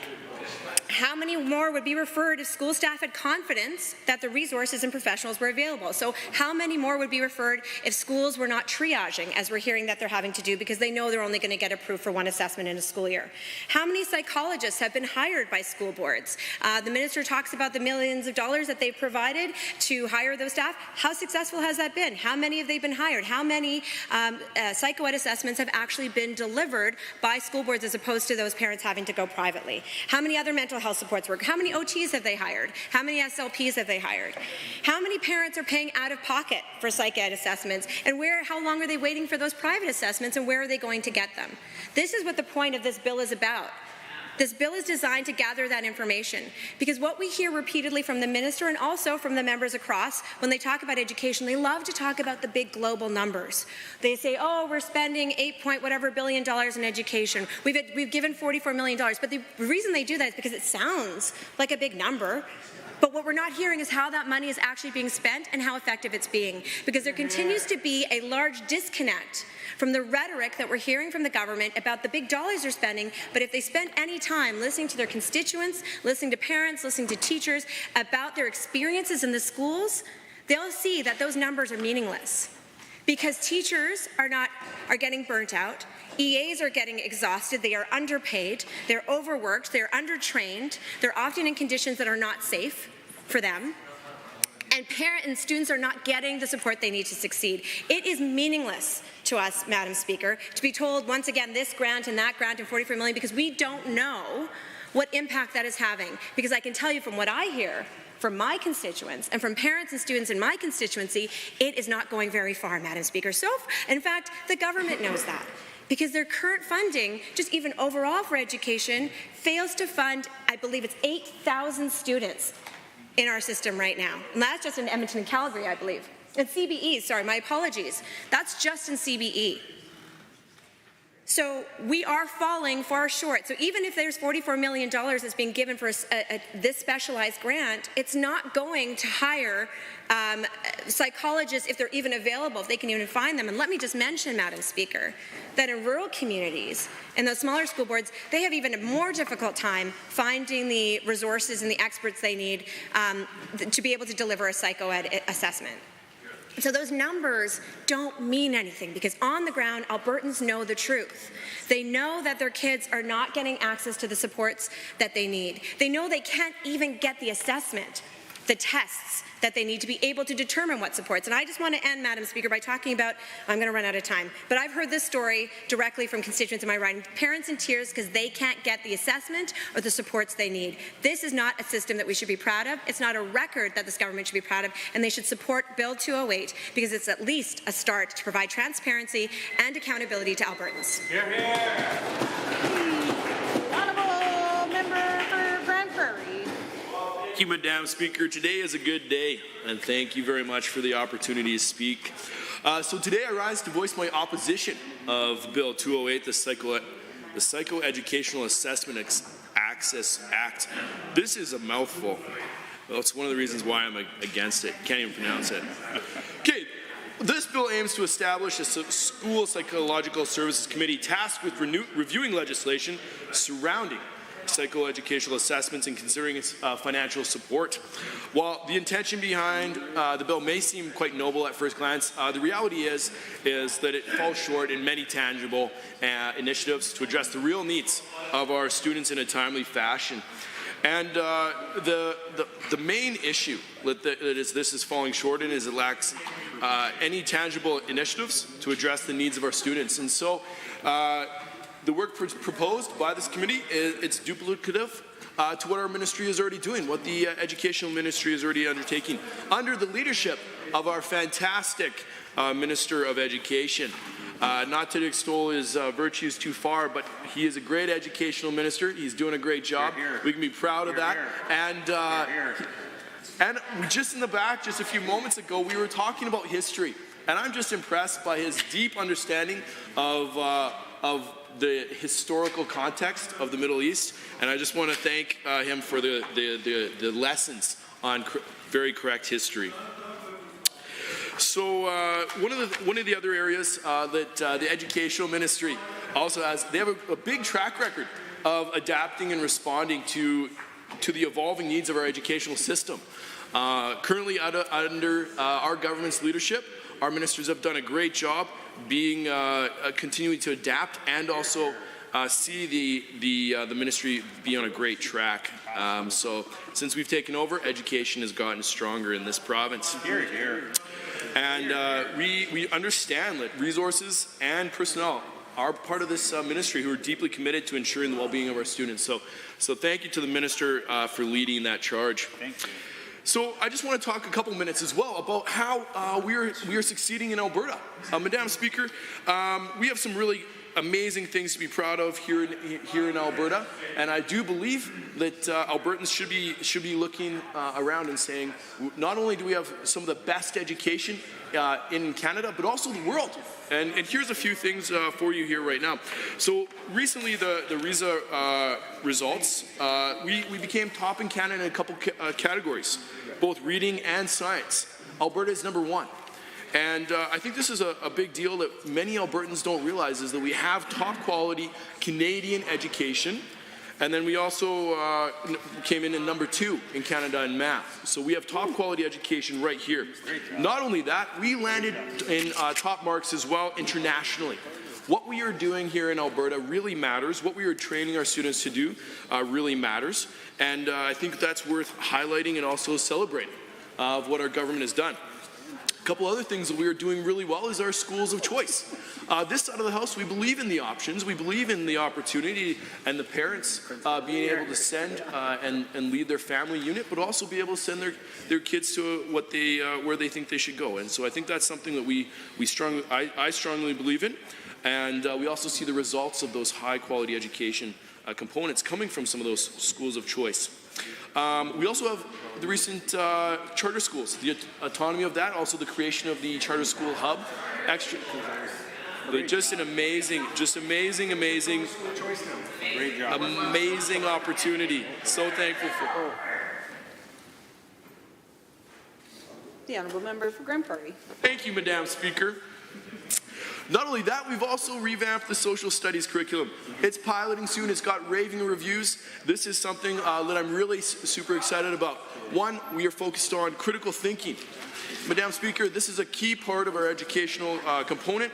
Having students leave school and be able to think critically for themselves, be able to go out into the workforce and be able to solve problems. This is what Alberta is about. This is what about the Alberta Advantage is about as well, being able to go out and solve problems right across this province. And empowering them to be engaged citizens. Also, this social studies is about engaging them, keeping them engaged, and also making sure that they are able to see and lead the future. We want, on this side of the House, we want engaged students. We want educated students to have a full idea of what that looks like in their social studies. And we also want them to be able to join the workforce and have the skills and the competency to be able to leave school and be able to do that. So I think that's something worth celebrating. And, Madam Speaker, something else that's amazing. I was just talking to one of my fine compadres on this side of the House, and we have many people in the trades right now in high school in the north. They're doing great work. We have some schools bringing in some fantastic dual credit programs, and being able to train nurses, be able to train various other skill sets too as well while in high school. Madam Speaker, this is an incredible opportunity that this side of the House does believe in, and I am looking forward to continue seeing that grow. Not only that, last week we had the skills competition here in Edmonton. We had 12,000 students come and be able to see trades, 45 different trades here in Edmonton, be able to try them out and be also to view and be able to see and experience something that many kids never get to experience in their life. So we are focused on the trades, and we're also seeing some success there too as well. So just as we continue, we also have Budget 24. Demonstrates our government's dedication to supporting choice in education with an increase of 4.4%. Totaling almost $9.3 billion in 2024-25. This is a significant investment in our young people and our youth, and be able to see them continue to become the citizens, also be able to see expand their education, And part of this as well is funding new schools. So this side of the house, we get schools built. I'm proud of that. And I'm really looking forward to continuing seeing that develop here in the future as well, because we want students to have high quality education and also have diverse learning environments right across Alberta. We're also investing $2.1 billion over 3 years to build and, like I said, building modernize the schools because these need to be safe and they need to be conductive learning spaces. Additionally, we have $123 million in capital funding over 3 years to college age school programs, which I mentioned just a moment ago. These are important programs that are running across the province to make sure that we can enhance school facilities and resources. So we are committed to making sure and modernizing the educational system and making sure that students have success through curriculum development. I believe in this, and I see that this is going forward. So why do I bring those things up, Madam Speaker? Because Albertans should be proud of the success that we have had here in our education here right across Alberta. It is important what we're doing. It is key what we're doing, and our marks and the direction that we're going is showcased across the world. So we are having an impact that is deep. We are having an impact that is continuing to be shown and seen across the world, and I think that that's worth noting for Albertans here in this chamber. So back to this bill. Upon some closer examination, it is clearly evident the creation of such a committee is not only redundant but also unnecessary. And here's why. This is, while they would seek to improve access to psychoeducational assessments, we're already making historic investments in education to address classroom complexity, promoting safe, caring, and healthy learning environments, which facilitate student learning and success. And we've seen significant budget allocations that have been dedicated to initiatives like the Classroom Complexity Grant and exemplified by the substantial funding earmarked over multiple years in Budget 2024. So while this committee tries to reflect the government's expansion of those programs, we're already doing it. The ministry is already flexible. We've brought in many other supports already. And these funds currently, which we have allocated, are enabling the hiring of additional staff, such as counselors, psychologists, interpreters, teachers, and these people are offering comprehensive support to students with diverse needs. Great job. So, and as well, this committee would seek to address financial barriers to psychoeducational assessment. However, the ministry has already created grant and funding frameworks, such as, like I mentioned, the Classroom Complexity Grant, to provide and increase the necessary supports to students with complex needs, such as the psychosocial evaluations. So once again, Madam Speaker, our educational, or our Ministry of Education is already doing many of these things. We don't need a committee to tell us already what the ministry is already doing. That's redundant, and this is one of the reasons why I just believe our minister is also doing such a great job, and our side is doing such a great job. And also, the Minister of Education is also mandated to collaborate with educational partners to identify and rectify inadequacies in the educational system. Well, thank you, Madam Speaker. Members, I'd like to take this opportunity to remind all members that there are many places outside of this chamber to have conversations with your colleagues. I would suggest you do that so we can honor the time that the members have while speaking in the House. And that member right now is the Honourable Member for Edmonton Southwest. Thank you. Thank you, Madam Speaker. This bill is about kids and families. It's about ensuring that every child can succeed. And frankly, as articulated by both sides of the House, we know that Alberta's classrooms are getting more complex than ever before. We know that there are challenges with larger class sizes and with the lack of supports. So the question is, what is this government doing about it? And simply the answer is not enough. In fact, they're being short-sighted. They're taking a short-sighted approach by opposing this bill. And before I get into perhaps some of the arguments of why this bill is so important, just consider this. When kids fall through the cracks and don't receive the supports that they need, it will not only have a long-lasting impact on their academic careers, it will in fact have a long-lasting impact, overreaching implications, not only for their lives across their lifespan, but also for society. we don't often think of these same students, same vulnerable kids, once they leave the school system. But falling through the cracks will follow students throughout their entire lives. And consider this. According to the Edmonton Social Planning Council report in the last decade, 4 out of 10 Albertans are within the low literacy level range. And more specifically, 40% of adults in Alberta between the ages of 16 to 65 lack the basic literacy and essential skills to function effectively in our society. 15% of adult Albertans scored at or below the lowest literacy level.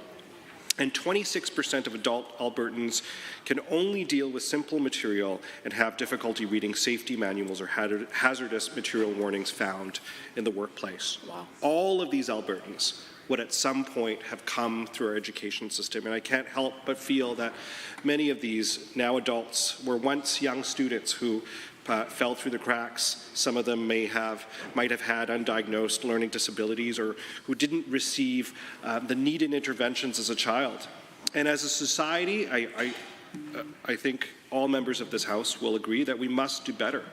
We must ensure that every child, every Albertan is supported to succeed across the continuum of supports. And as one of my colleagues mentioned, students who are gifted and learn differently also need to be supported, along with students who may be experiencing developmental delays. The truth is that the continuum of supports is required for every single student. But the reality is that this government's rhetoric does not match their actions, and the honourable member from Whitemud and others today have articulated that very well. But what's particularly troubling is that what we're seeing from this government is part of a larger pattern, and as I've said many times in this House, patterns tell a story, Madam Speaker. And what we see when we connect the dots is that there is a pattern of systematically dismantling publicly funded education, of eroding supports for education. And I'm going to repeat some of those pieces that my colleagues have articulated so well. But with the introduction of the weighted moving average, and changing of the funding formula, what we're now seeing is that in growing school divisions, there are thousands of unfunded students. 4,000 for Edmonton Public and 8,000 for Calgary Public alone. And when you speak to, and I had the opportunity, Madam Speaker, to speak to some rural and mid-size boards, and they will say that it's not any better for them. In fact, for smaller school boards, they have the opposite challenge, which is their numbers. They're underfunded in another way because their numbers are lower. The weighted moving average is not adequately supporting kids in this province. On top of that, what we're finding is that we have the lowest funded per capita in education right now in the country. My colleague has already mentioned deep cuts to program unit funding.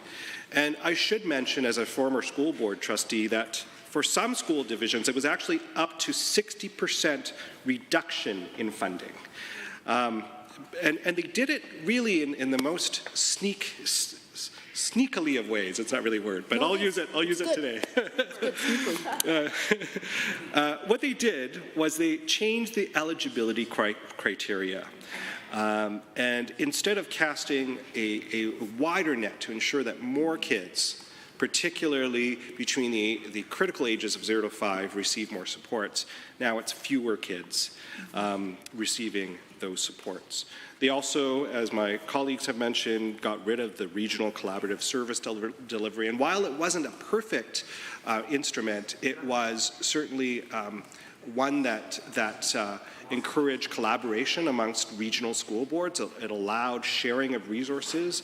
There were certainly cost savings there, but more importantly, it created a system where there were wraparound supports that many school divisions can share. They also stopped reporting on class sizes, Madam Speaker, and we know that when we don't have adequate data that is publicly released, we frankly can't hold the ministry accountable. And I can't help but feel that this was all part of a larger design. I'm going to speak to the importance of sort of the 0 to 5 early years. We know the importance of early intervention. If a child is able to read at grade level by 3rd grade, they are much more likely to complete grade 12 and succeed beyond grade 12. And yet what we're seeing is not only are they cutting puff, not only have this government eliminated the structures that provide those wraparound supports, we're seeing frankly the cuts to critical supports in the classroom, cuts in educational assistance at a critical time during the pandemic.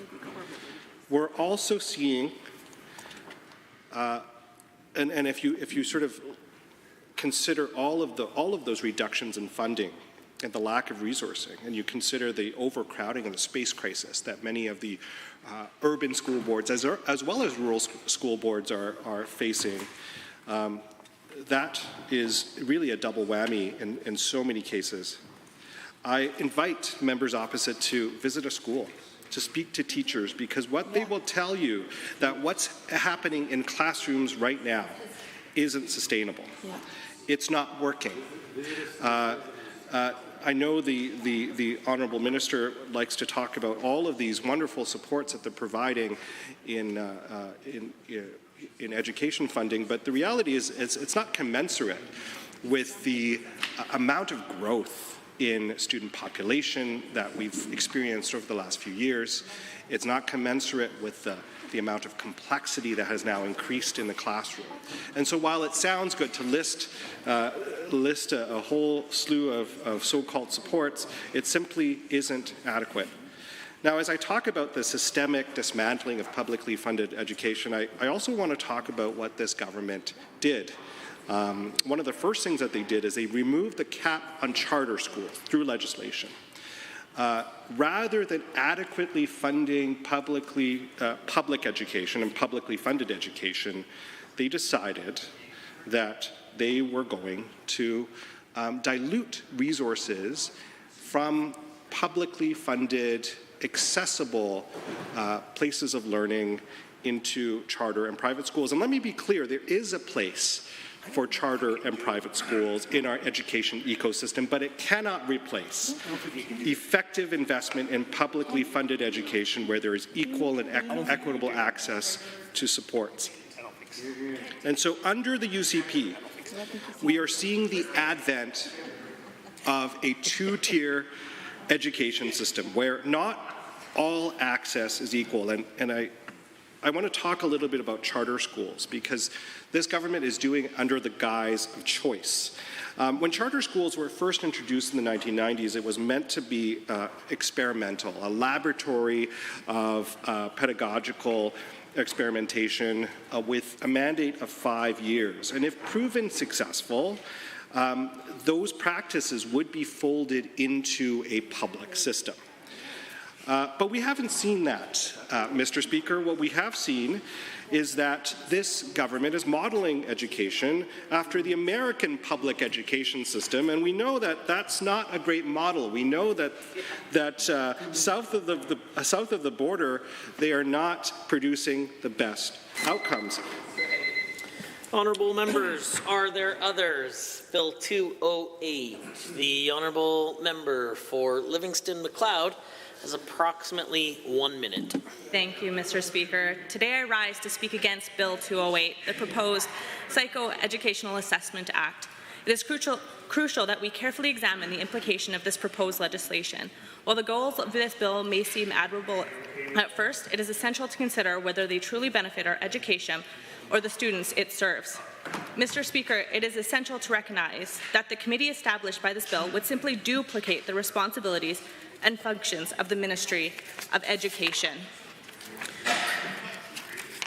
wrap it up for you. Mr. Speaker, the establishment of a committee mandate to make recommendations on issues that are already being effectively addressed by the government is not only redundant, but it also runs the risks of impeding progress. With our current momentum and proactive approach to addressing educational challenges, the creation of this committee could lead to unnecessary delays and add red tape. I therefore urge all members to vote against Bill 208 and instead focus on supporting and enhancing. However, the time for debate on this particular matter has elapsed. Having said that, the honourable member will have 9 minutes remaining should she choose to use it the next time this matter is called. Motions other than government motions. Motion 512, Mr. McDougall. The honourable member for Calgary Fish Creek has the call. Mr. Speaker, I'm excited to speak to and advocate for the passage of my private member's motion 512 regarding Alberta's water management strategy. This motion calls on the Legislative Assembly to support the government's ongoing commitments to review Alberta's water management strategy to increase the availability of water and water licenses and evaluate potential long-term infrastructure investments to ensure the sustainability, management, and safeguarding of water resources for the benefit of all Albertans, and to urge the government to expand these commitments by undertaking a comprehensive and updated assessment of water resources in the province, including the consideration of interbasin water transfer as a means of optimizing the use of existing water resources.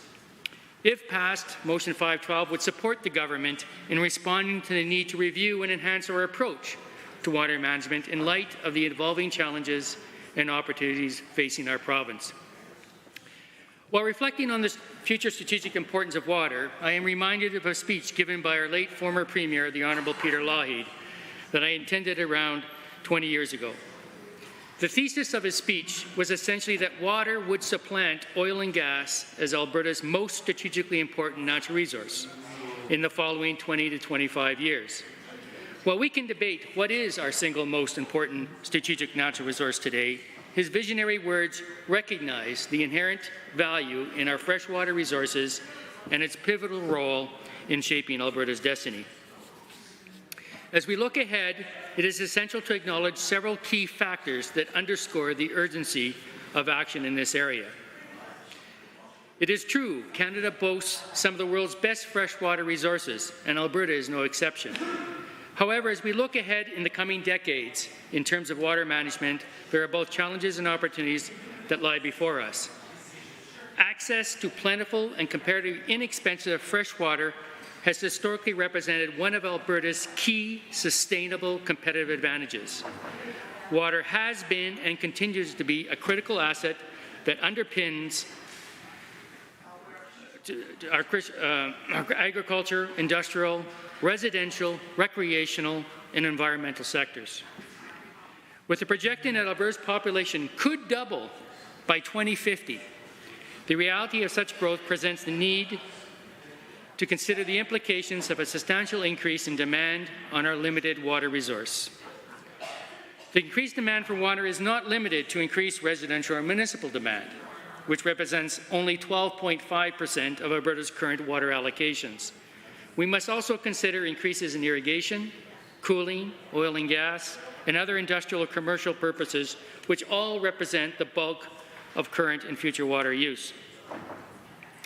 At 44%, irrigation continues to represent the single largest component of Alberta's overall freshwater allocation and an important part of anticipated demand growth.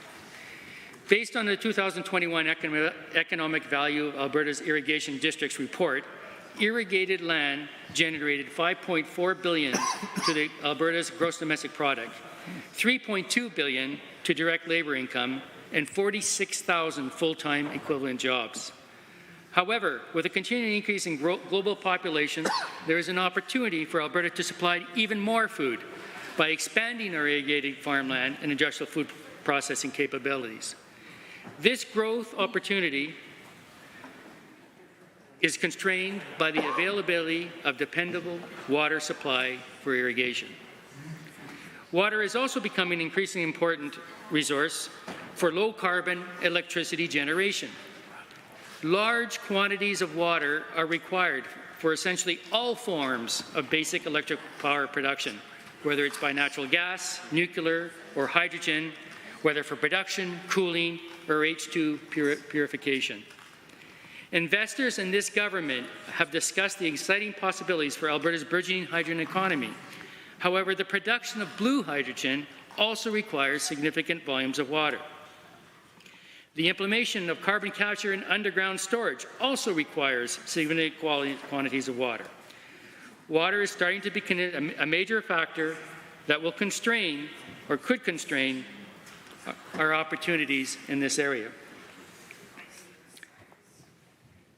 There is also a need for current water flows to dilute effluent discharges and to sustain vital ecosystems.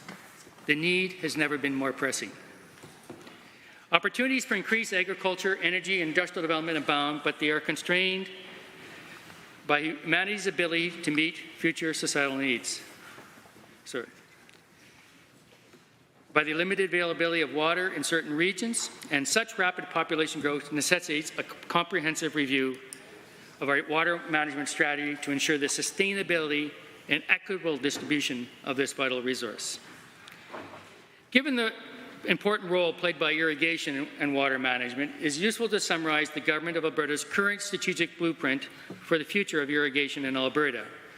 First, in terms of productivity, is to increase the primary and value-added productivity of water used by the industry. This involves efficiency. To improve the efficiency of water conveyance and on-ground irrigation systems, irrigation districts are replacing open channel canals with buried pipelines, reducing water conveyance losses, and improving water delivery efficiencies. Conservation.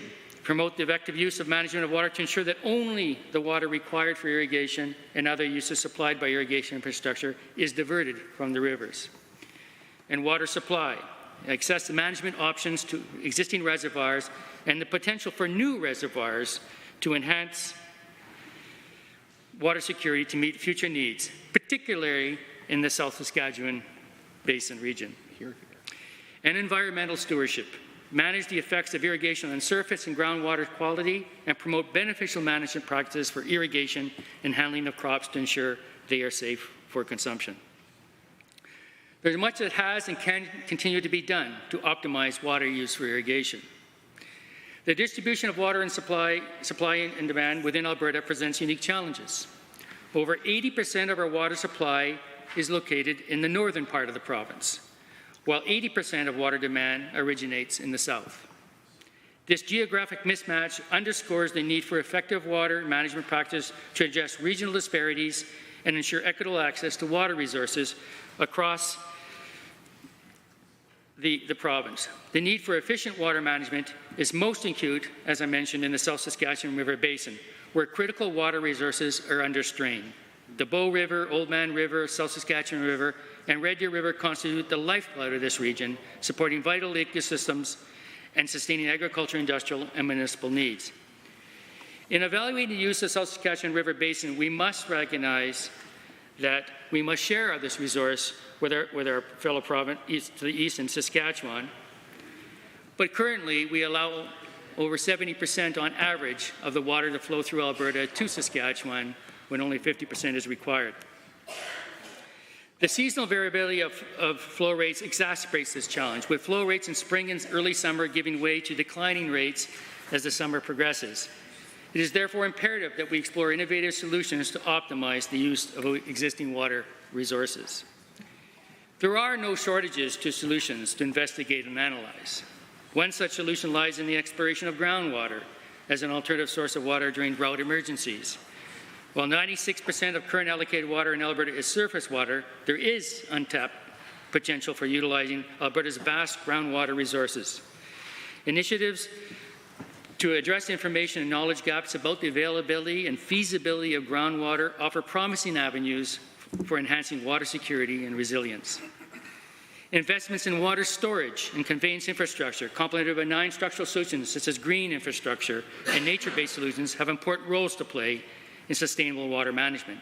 By reviewing existing water conservation efficiency and productive plans through the lens of drought management and adaptation, we can ensure that our water resources are managed responsibly and efficiently. Motion 512 therefore calls upon the Legislative Assembly to support the government's ongoing commitments to review Alberta's water management strategy and await a potential long-term infrastructure investment. It recognizes the need for a holistic and forward-looking approach to water management that balances demands of urbanization, industrial development, and environmental conservation. This motion would also urge the government to undertake a comprehensive and updated assessment of water resources in the province, including the consideration of interbasin water transfers as a means of optimizing the use of existing water resources. Interbasin water transfers holds the potential to enhance water supply reliability and resilience by redistributing water resources to areas of high demand, thereby mitigating the impacts of regional water scarcity and promoting sustainable development. The motion specifically highlights consideration for the honourable member will have 5 minutes to close debate should he choose to make additional comments. The honourable member for Banff, Kananaskis.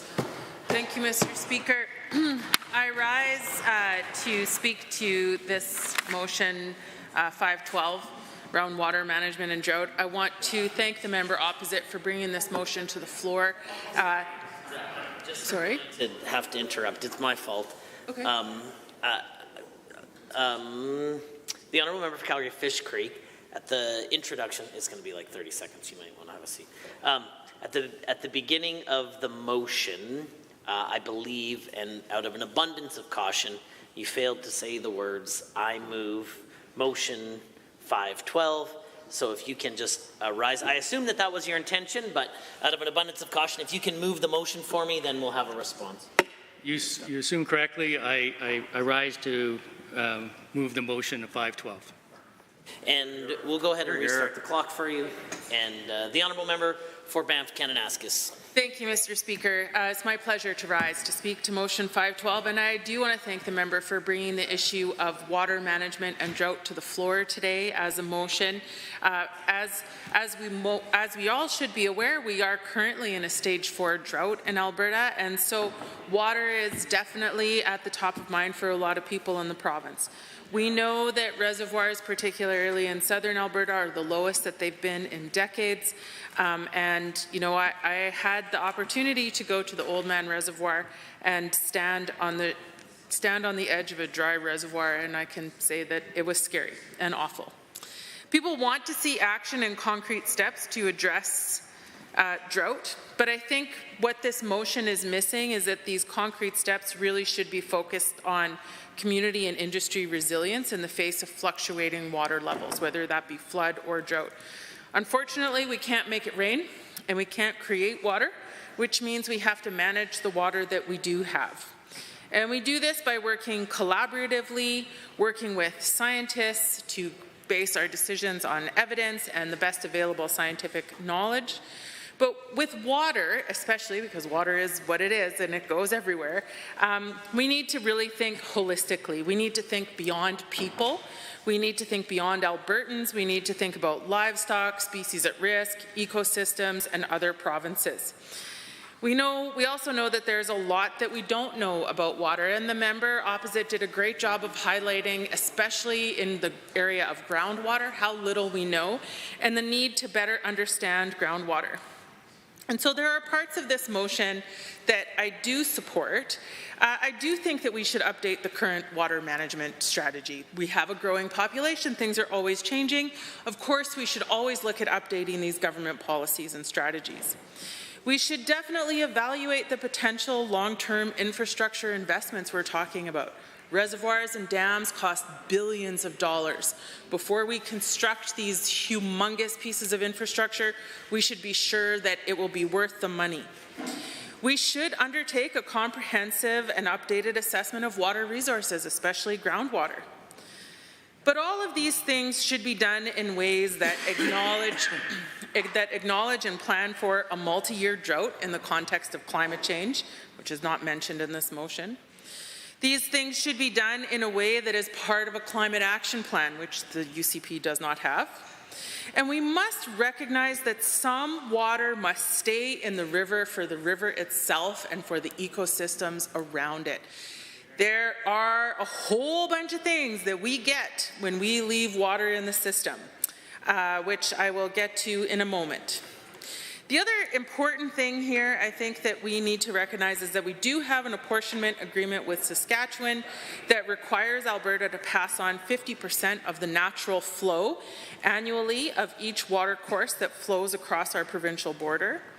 And Alberta is entitled to consume, divert, and store a minimum of 2,590 million cubic meters from the South Saskatchewan River. And that amount is calculated throughout the year, so we don't give all the water to Saskatchewan all at once, for example. This 50% is not based on the ecosystem needs of the river, and that has always been one of the top criticisms of this apportionment agreement and our water management strategy in general, is that the volumes of water don't consider what we call in-stream flows. So why do we need water in the river? Well, there are a whole array of what are called ecological goods and services that are provided by river and groundwater and lakes. So, I mean, obviously there's fish and fish habitat and other habitat available for countless species, but that fish also provides angling and tourism and recreation opportunities, which we all seem to really enjoy in Alberta. There are also many species at risk that live in aquatic environments that we need to consider. But one of the things I think that we often forget is that water in rivers and creeks and lakes actually helps cool the landscape. It helps keep water in the soil. It cools the temperature of the landscape, which of course helps us be more resilient in the face of drought.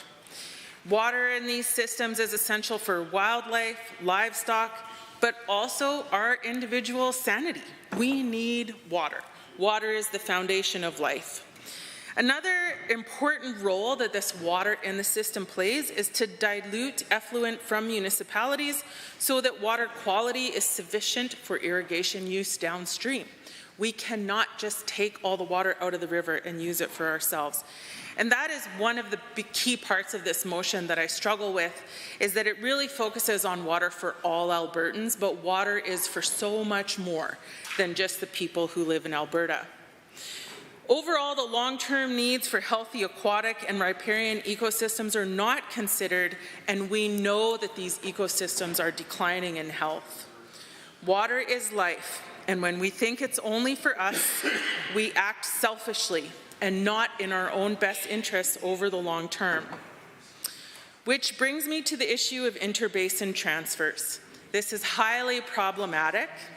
And it's not the first time that this has been discussed and rejected in this House and outside of this House by the Public Service. The idea of interbasin transfers was discussed extensively with the Water for Life strategy that was developed in 2003 and updated in 2008. It was also discussed in Our Water, Our Future, a plan for action, which is the most recent update to the Water for Life strategy in 2014. And it has been systematically rejected every single time.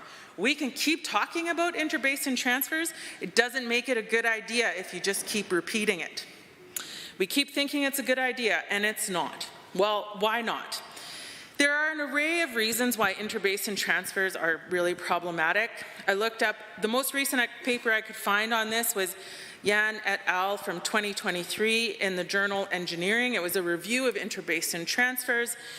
And basically, interbasin transfers change the hydrology of a system and characteristics of local water bodies affecting ecological and human communities. The donor basin, which is where you're going to take the water from, obviously has a decreased river discharge downstream from where the water is taken, which can spread drought risk. The stage 4 drought that we're in right now applies to every watershed in Alberta. For the first time, we're actually experiencing drought conditions in the north as well. We don't want to make decisions that would exacerbate the drought risk in the north. Interbasin transfers also change the water chemistry and aquatic habitats. This can be really problematic, and while the technology may exist to reduce these impacts, it is very costly, which I will get to in a moment. The receiving river, the receiving water basin, also has a whole array of impacts, changes to the water chemistry, which will require constant monitoring to address water pollution control measures. It can also result in soil salinization, and accelerated pollutant dispersion to groundwater is also a risk. Invasive species, which we spend millions of dollars a year trying to control, is also a risk associated with interbasin transfer, and that's a challenge to address the biodiversity crisis, which the whole world is also in right now. Overall, interbasin transfers reduce the stability of the water supply system in the receiving watershed or water basin, and that means that we don't even know if it will work. So, the other part, of course, is the cost. Interbasin water transfers will cost billions of dollars. We're literally talking about a water pipeline from northern Alberta to southern Alberta. It would be a massive infrastructure project that would cost billions, and the science can't even prove that it will work. So what are the solutions to our water situation here? Well, the first thing is that we need a climate action plan that includes water. We need to plan better, and we need to accept how much water we have in the different parts of the province and plan around that. We can't make it rain and we can't create water, so we need to make sure that our land use decisions are more reflective of the water that is available. We also have options to make nature work for us. So, for example, beavers, who I'm sure a lot of my colleagues are getting tired of me talking about unleashing the beavers all the time, but I'm not going to let this go. Beavers are great. So beavers will make dams for us for free, and those dams, of course, will store water.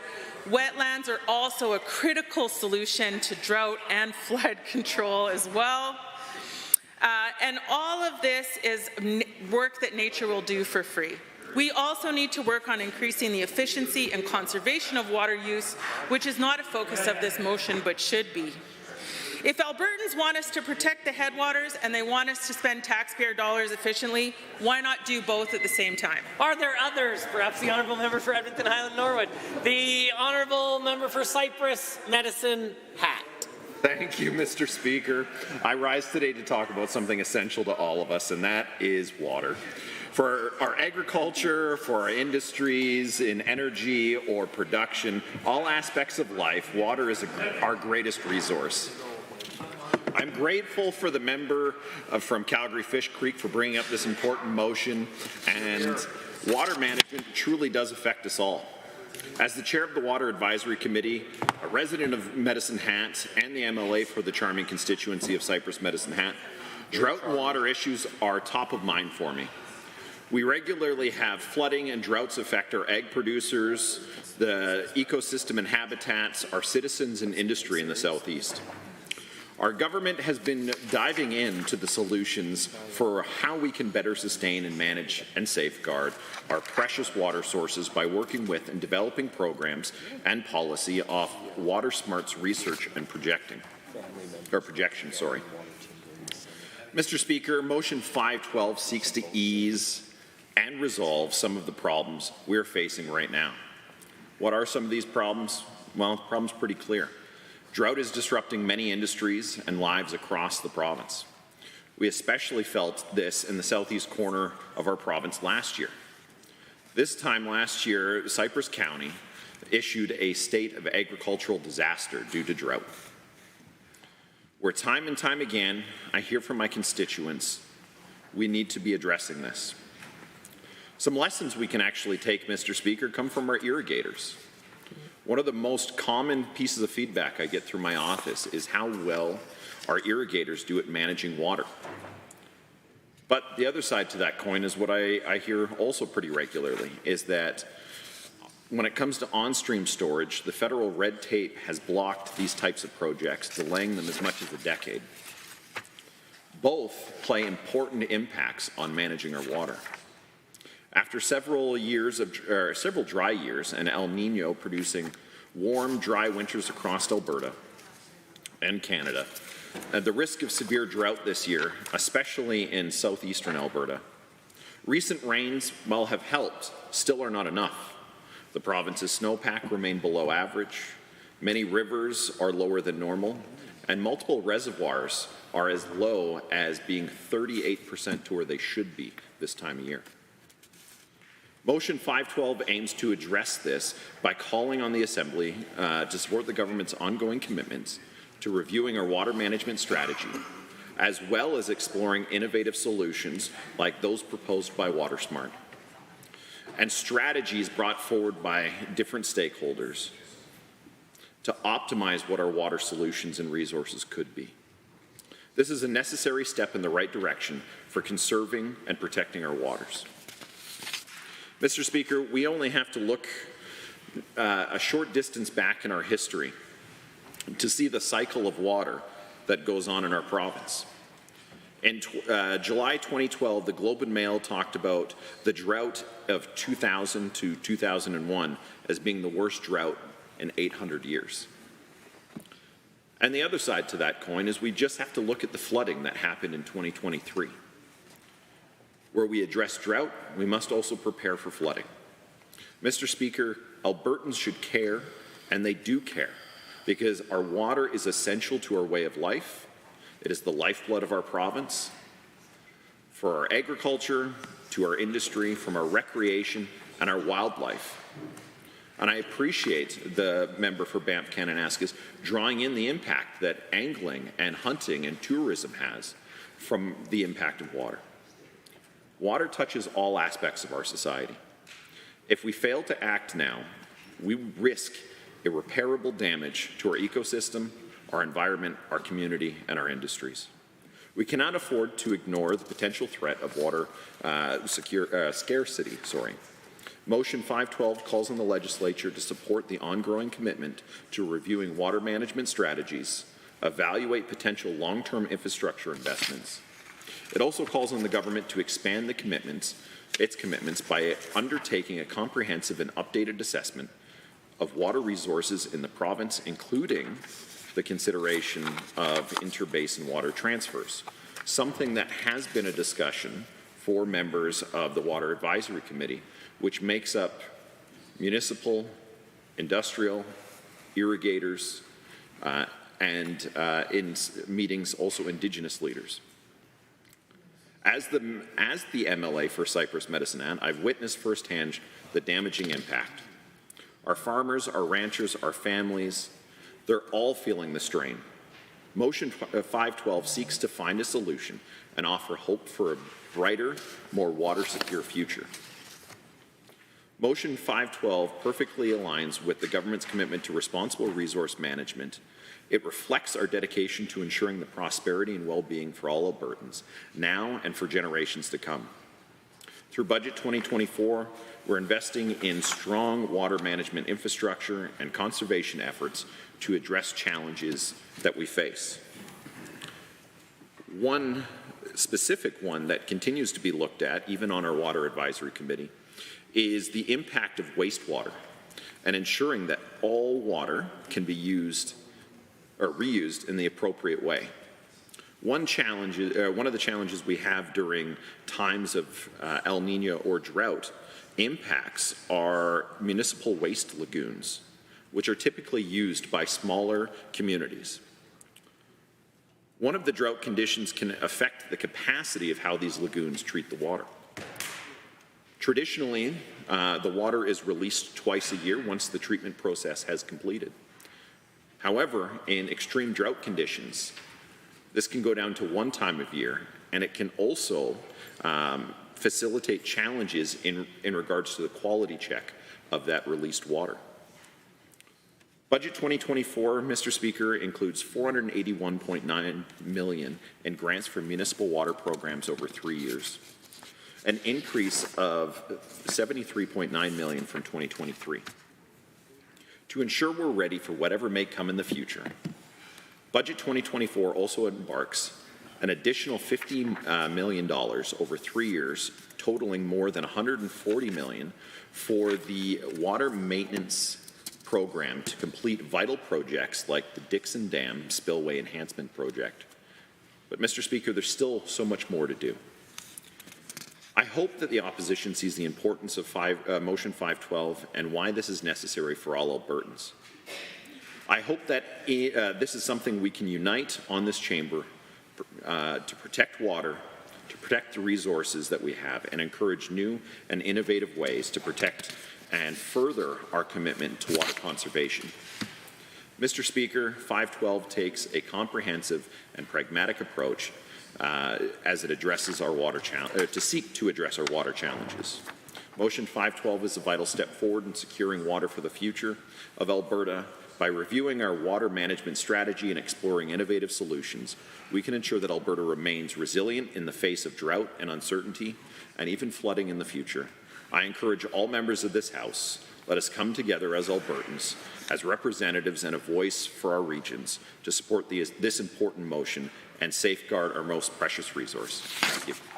The honourable member for Edmonton Gold Bar is next. Thank you, Mr. Speaker. I'm pleased to rise and offer some thoughts on 512. Let me first start off by thanking the member from Calgary Fish Creek for bringing this forward, and I want to underline a number of the points that my friend from Banff Kananaskis made in her response to the speech. And although it's clear from her comments that she's obviously in the pocket of Big Beaver, notwithstanding that, Mr. Speaker, a lot of her concerns that she expressed in her statement in response to the member's motion warrant serious consideration. I will say that I do support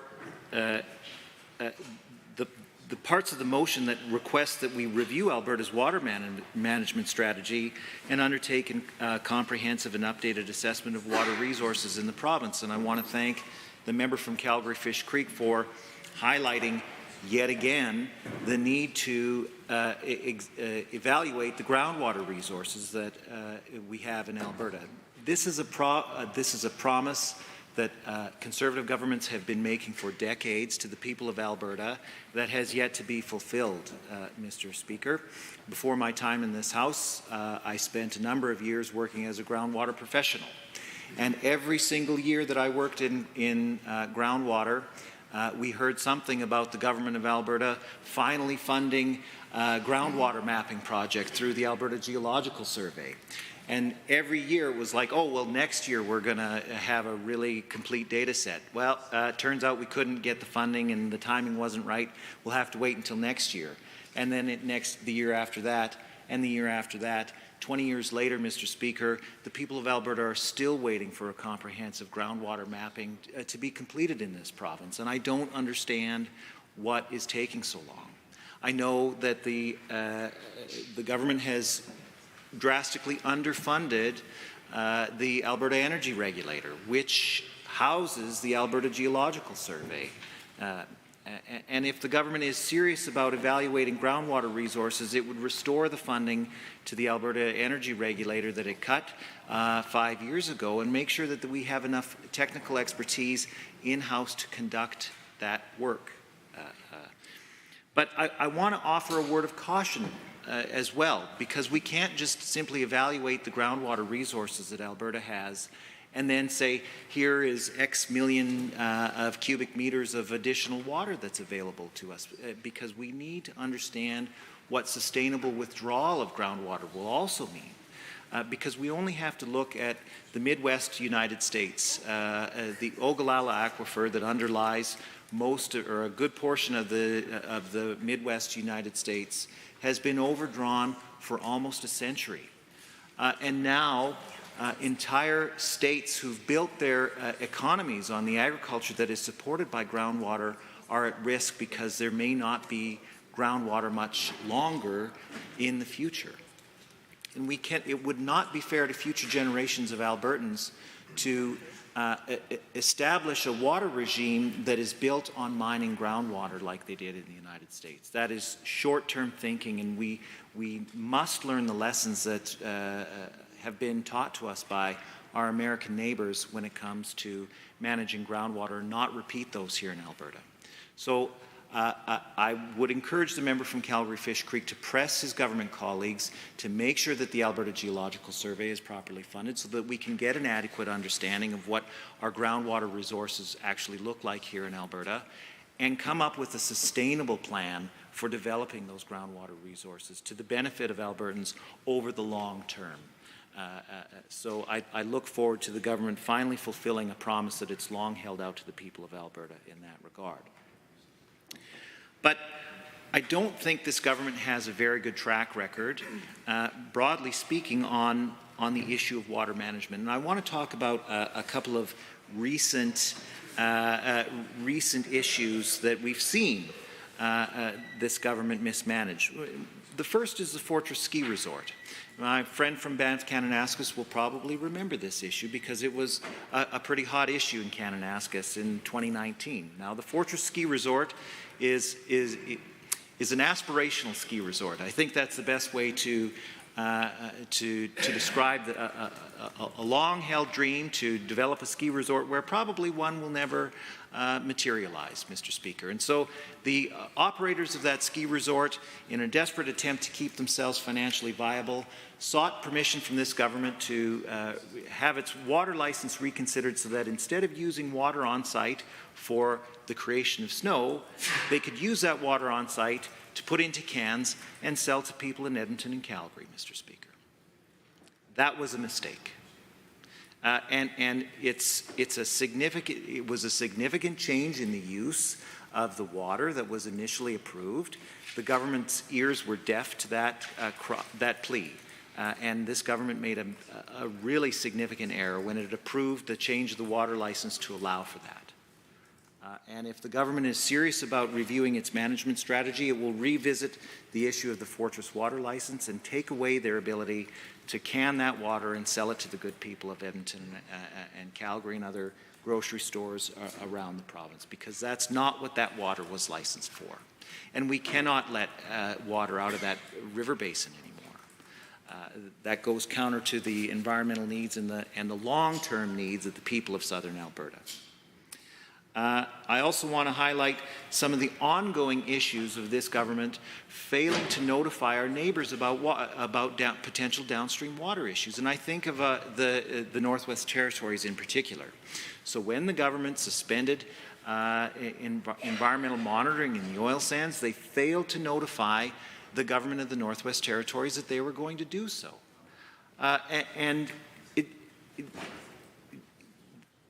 There were additional instances subsequent to that where the government of Alberta failed to notify the Northwest Territories what was going on with the Athabasca and Peace River water basins. That goes counter to our agreements, Mr. Speaker.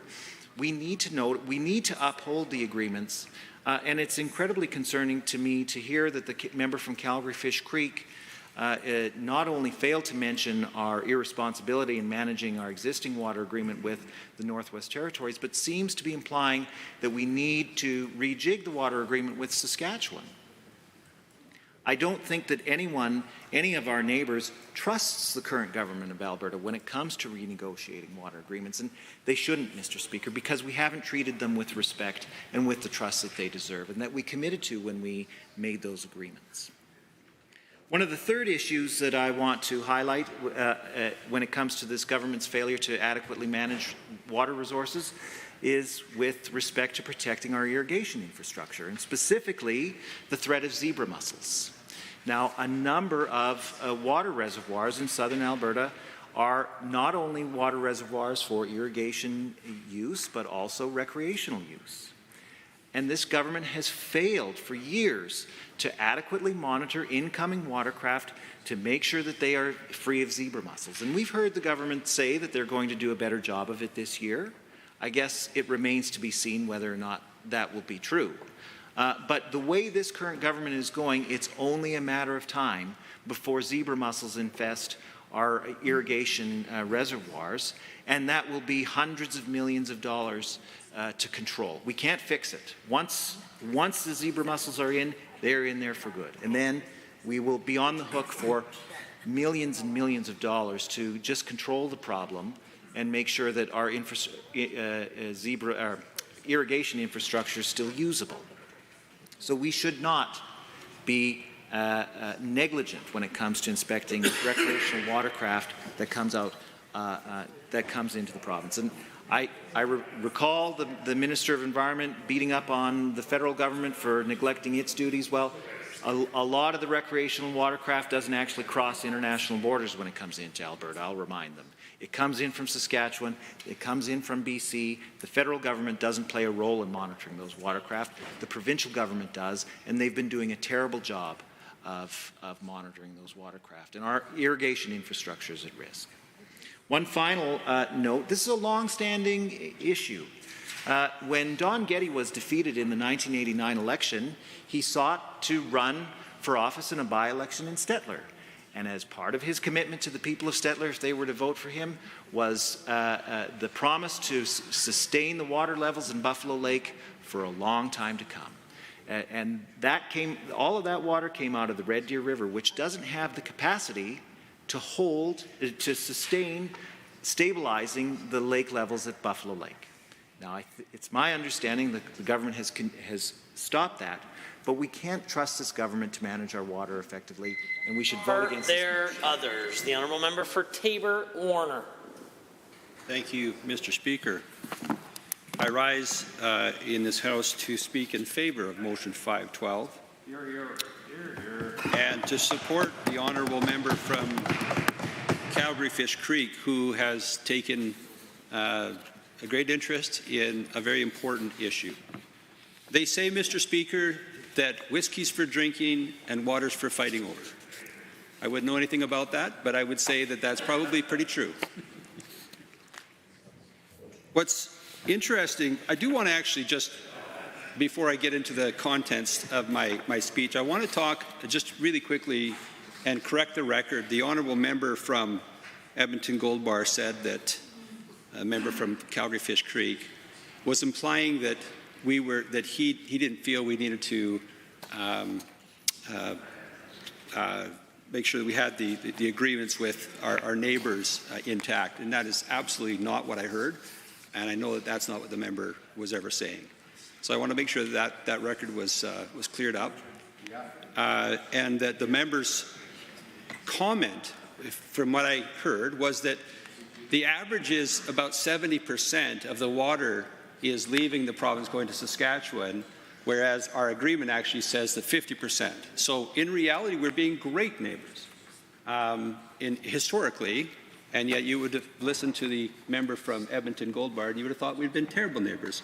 Well, Mr. Speaker, I know that Saskatchewan is very grateful that this government is in now. I do remember when the NDP were in for 4 years during 2015 to 2019, and the Conservative government in Saskatchewan was not pleased about working with them. I know that they're quite pleased with working with us at this point. But I digress. Let me talk about what I think is valuable to this and germane to this argument in this motion. In this motion, it says that to support the government's ongoing commitments. I think that that's an important verbiage because we have seen in our history the past governments, past Conservative governments, to be truthful, because we've had over 48 years of Conservative governments here in this province, which I'm very grateful for. My family grew up here, and we've benefited greatly from having Conservative governments. But the idea that the government's ongoing commitments, Mr. Speaker, in southern Alberta, there is 70% of all of Canada's irrigation land right there in southern Alberta. 70% of Canada's, the full entire size of Canada, 70% of all of the irrigation land is right there in southern Alberta. Something that a lot of people don't really know. So past governments showed their commitment and the value and the forethought to be able to see the importance of water. And the ability to support past governments through also providing great leadership when it comes to water management is something that our government in the last go-round, the last 4 years before this government, was doing. We made record investments in irrigation again in the last go-round. we saw $1 billion invested in irrigation. We had a 280,000 irrigated acre expansion. Now, there are people who say, why would you do that? You shouldn't be able to do that. That's closed basin. The reality is that because the farming practices down there were so state-of-the-art that they were able to find 35% efficiencies. Actually, they found more than that, but of the 280,000 irrigated acre expansion, 35% of that expansion is found because of the efficiencies that they found in the systems. And so, you know, I take my hat off to the innovative farmers and ranchers and irrigators that we have in this province. They have been great stewards of the land. They have been incredible entrepreneurs. And Mr. Speaker, that area down there and many of this, the eastern part of this province, they call it the Badlands. And there's a reason for that, Mr. Speaker. Historically, those areas could not grow hardly anything because it just did not get the water. But there was something that our forefathers and foremothers saw. They saw if you add water to it, they've got the heat units in these areas. If you just add water to it, that you can grow amazing crops. It's got a sandy loam composition. And so you can grow amazing crops, potato and sugar beets. And in fact, in the south, we grow 60 specialty crops, Mr. Speaker. These specialty crops are high value, high yield, high margin crops that actually feed the world. And when we talk about expanding irrigation, we talk about an ongoing commitment to water preservation and to making sure that we have enough water. It's because we're taking that, we're putting it onto fields, we're growing incredible yields, bumper crops year after year in these areas to feed the world. And we do that very well in Alberta. We are exporters of foodstuffs. We're exporters to the world. We provide the world with important food products. And when in the last, a few years ago, we recognized that we were doing that pretty well, but we needed to invest some more. And so we invested over $1 billion into being able to have that expansion. I'm very proud of the work that our government did in making sure that we could not just build on the great work that was already done, but see that expand exponentially in terms of what we can do. As the geopolitical as the world's geopolitical situation continues to unravel, they're going to look for places that are stable places like Alberta in order to be able to provide and feed the world. It is incumbent upon us to remember the responsibility, the incredible responsibility we have to feed the world. I'm concerned when I hear some people stand in this House and talk about other things that they say are of importance, but they forget the most important thing we can do is we can be productive with our land and we can feed the world. There are more mouths to feed. There is a hierarchy of needs, whether some people on the opposite, and I know that because I've actually read their Constitution. If you read their Constitution and go into the appendix, and I've actually spoke about this a few times in this House, and I won't go into detail because I said it many times, you can recognize that the members opposite don't recognize the hierarchy of needs.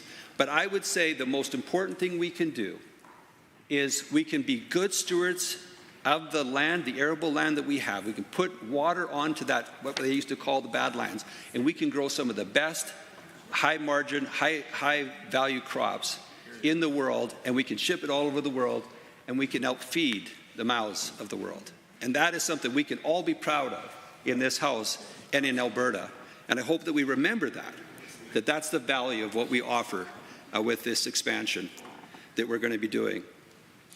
Mr. Speaker, I want to finish with, I lived in Okotoks, my family lived in Okotoks for 10 years. And I remember at the time that they were having problems getting water. And at the time, they had said they're going to cap how many houses can be built in Okotoks. And so they capped it. You know what happened, Mr. Speaker? It drove the price of houses up. Well, I was a beneficiary of that because I lived in Okotoks. My house doubled in value in 3 years. And so in that situation, you can see the value of water. And the reason why they couldn't expand is because they did not have the water resources. And so when the honourable member from Calgary Fish Creek talks about this, he's not just talking about irrigated land. He's not talking just about farming. He's actually talking about growth. People want to come to Alberta because of the Alberta Advantage. We've had it for many years. And if we don't have the proper program and strategy for water, those people won't be able to come and build in these areas, like in Okotoks, where they wanted to go. And so it is absolutely incumbent upon us to do this. And I want to finish with this. The honourable members said that we cannot transfer water from the north to the south. California is doing it right now. Why can't we? Hear, hear. Are there others? The honourable member for Edmonton-McClung. Thank you, Mr. Speaker. Well, I think it's safe to say after listening to debate in the House on this important matter that on this side of the House, beavers rule, while on the other side, muskrats only drool. So, without further ado, I'll get into the meat and potatoes of the debate here this afternoon and try to use a little less invasive humor and talk about water, Mr. Speaker. H2O, a very, very important topic because, of course, we don't have enough of it in this province, and that's, I think, something that the government benches seem to be forgetting with this motion 512, the water management piece of legislation that they're bringing through, to talk about supporting our government's ongoing commitments. And you know, the Conservatives are supposed to conserve what we have, Mr. Speaker, knowing, of course, that water is a finite resource. We also recognize, hearing debate this afternoon from the member from Banff Kananaskis and the distinguished member for Edmonton Gold-Bar, who both have much deeper knowledge than I do in the technicalities with respect to water and hydrology and conservation. But it is a finite resource, Mr. Speaker. And how does this motion address that limited quantity? How does it address conservation? Well, in fact, I would contend, Mr. Speaker, that it doesn't address conservation. In fact, if you look at the language of the motion, Mr. Speaker, it does the opposite. It support the government's ongoing commitment to review Alberta's water management strategy to increase the availability of water and water licenses, as if we have the ability to do that, to increase water. It's a finite resource. We can't increase on our own. Of course, we got what we got, and we have to make use of it respectfully. Evaluate potential long-term infrastructure investments to ensure the sustainable management and safeguarding of water resources for the benefit of all Albertans. Well, once again, Mr. Speaker, this goes to the heart of the matter with respect to this motion. That is that they're looking at infrastructure investments to gather water from one basin to another, inter-basin transfers, spending billions and billions of dollars to allow us to expand water consumption, when in fact what we need to be doing is looking at how we're using water right now, Mr. Speaker, and perhaps do something called conservation, which one would expect of a Conservative government. Not necessarily looking to exploit a resource such as groundwater, which we certainly don't really know about well enough. We don't have an inventory of it, but rather than looking at conservation, Mr. Speaker, and doing so in a way that really prioritizes how we use water in this province, the government is, with this motion 512, in section B, urging the government to expand these commitments by undertaking a comprehensive and updated assessment of water resources, including the consideration of interbasin water transfers as a means of optimizing the use of water resources, which does nothing, Mr. Speaker, to conserve the resource, does nothing to recognize that we have a finite resource that we need to manage properly. It does nothing to take a look at how we got where we are right now, it's a common knowledge that we had reduced our wetlands in this province by about 90% compared to what they were previous to European occupation of North America. So imagine that, Mr. Speaker, 90% more wetlands than we have right now is what we actually started off with, and now we're at a position where we have a shortage of water, and we're considering interbasin transfers and massive infrastructures and dams and reservoirs to preserve water, when in fact the beavers of Alberta would do us a wealth of benefit by them being allowed to preserve and grow the wetlands that we had before. So there's investment required there, Mr. Speaker, that definitely would be an investment that... Interrupt. However, pursuant to Standing Order 8.2, which provides 5 minutes for the mover of the motion to close debate, I now call on the honourable member for Calgary Fish Creek to do so. Thank you, Mr. Speaker. Motion 512 calls upon the Legislative Assembly to support the government's ongoing commitments to review Alberta's water management strategy and evaluate potential long-term infrastructure investments. It recognizes the need for a holistic and forward-looking approach to water management that balances demands of urbanization, industrial development, agriculture, and environmental conservation, which is part of the current strategy. The motion also highlights consideration for interbasin transfer. In doing so, the motion does not necessarily assume that this is what should be adopted to implement today, but rather that it's time to incorporate serious study as part of our serious solution toolbox for tomorrow. I remind members, we're looking at a population that's going to double between now and 2050. The Century Initiative says that between Edmonton and Calgary, we will have 15.5 million people by the end of this century. How are we going to do that with increased electricity requirements, industrialization, agriculture, and residences, unless we look at all options and evaluate them based on the technical issues and economics? Of course, economics has to be incorporated in that. I recognize that interbasin transfers would take several years, even decades, to fully evaluate. Just look at how long it's taken just to talk about and deal with the issues of storage on the Bow River, which, we're still talking about it 11 years after the floods of 2013.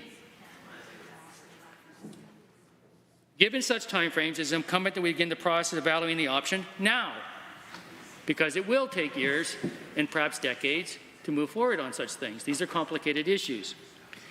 Historically, there has been some opposition to any discussion on interbasin transfers. Certainly, there are significant issues that we must take into consideration, including the threat of species or microbiological contaminations and other viable considerations. And like I said, of course, economics. However, we must recognize that technology has evolved. There are proven solutions to many of these previous issues and dozens of examples of positive interbasin transfers that have occurred in Canada and around the world. This is happening all the time. Why are we so particular that we can't even look at this?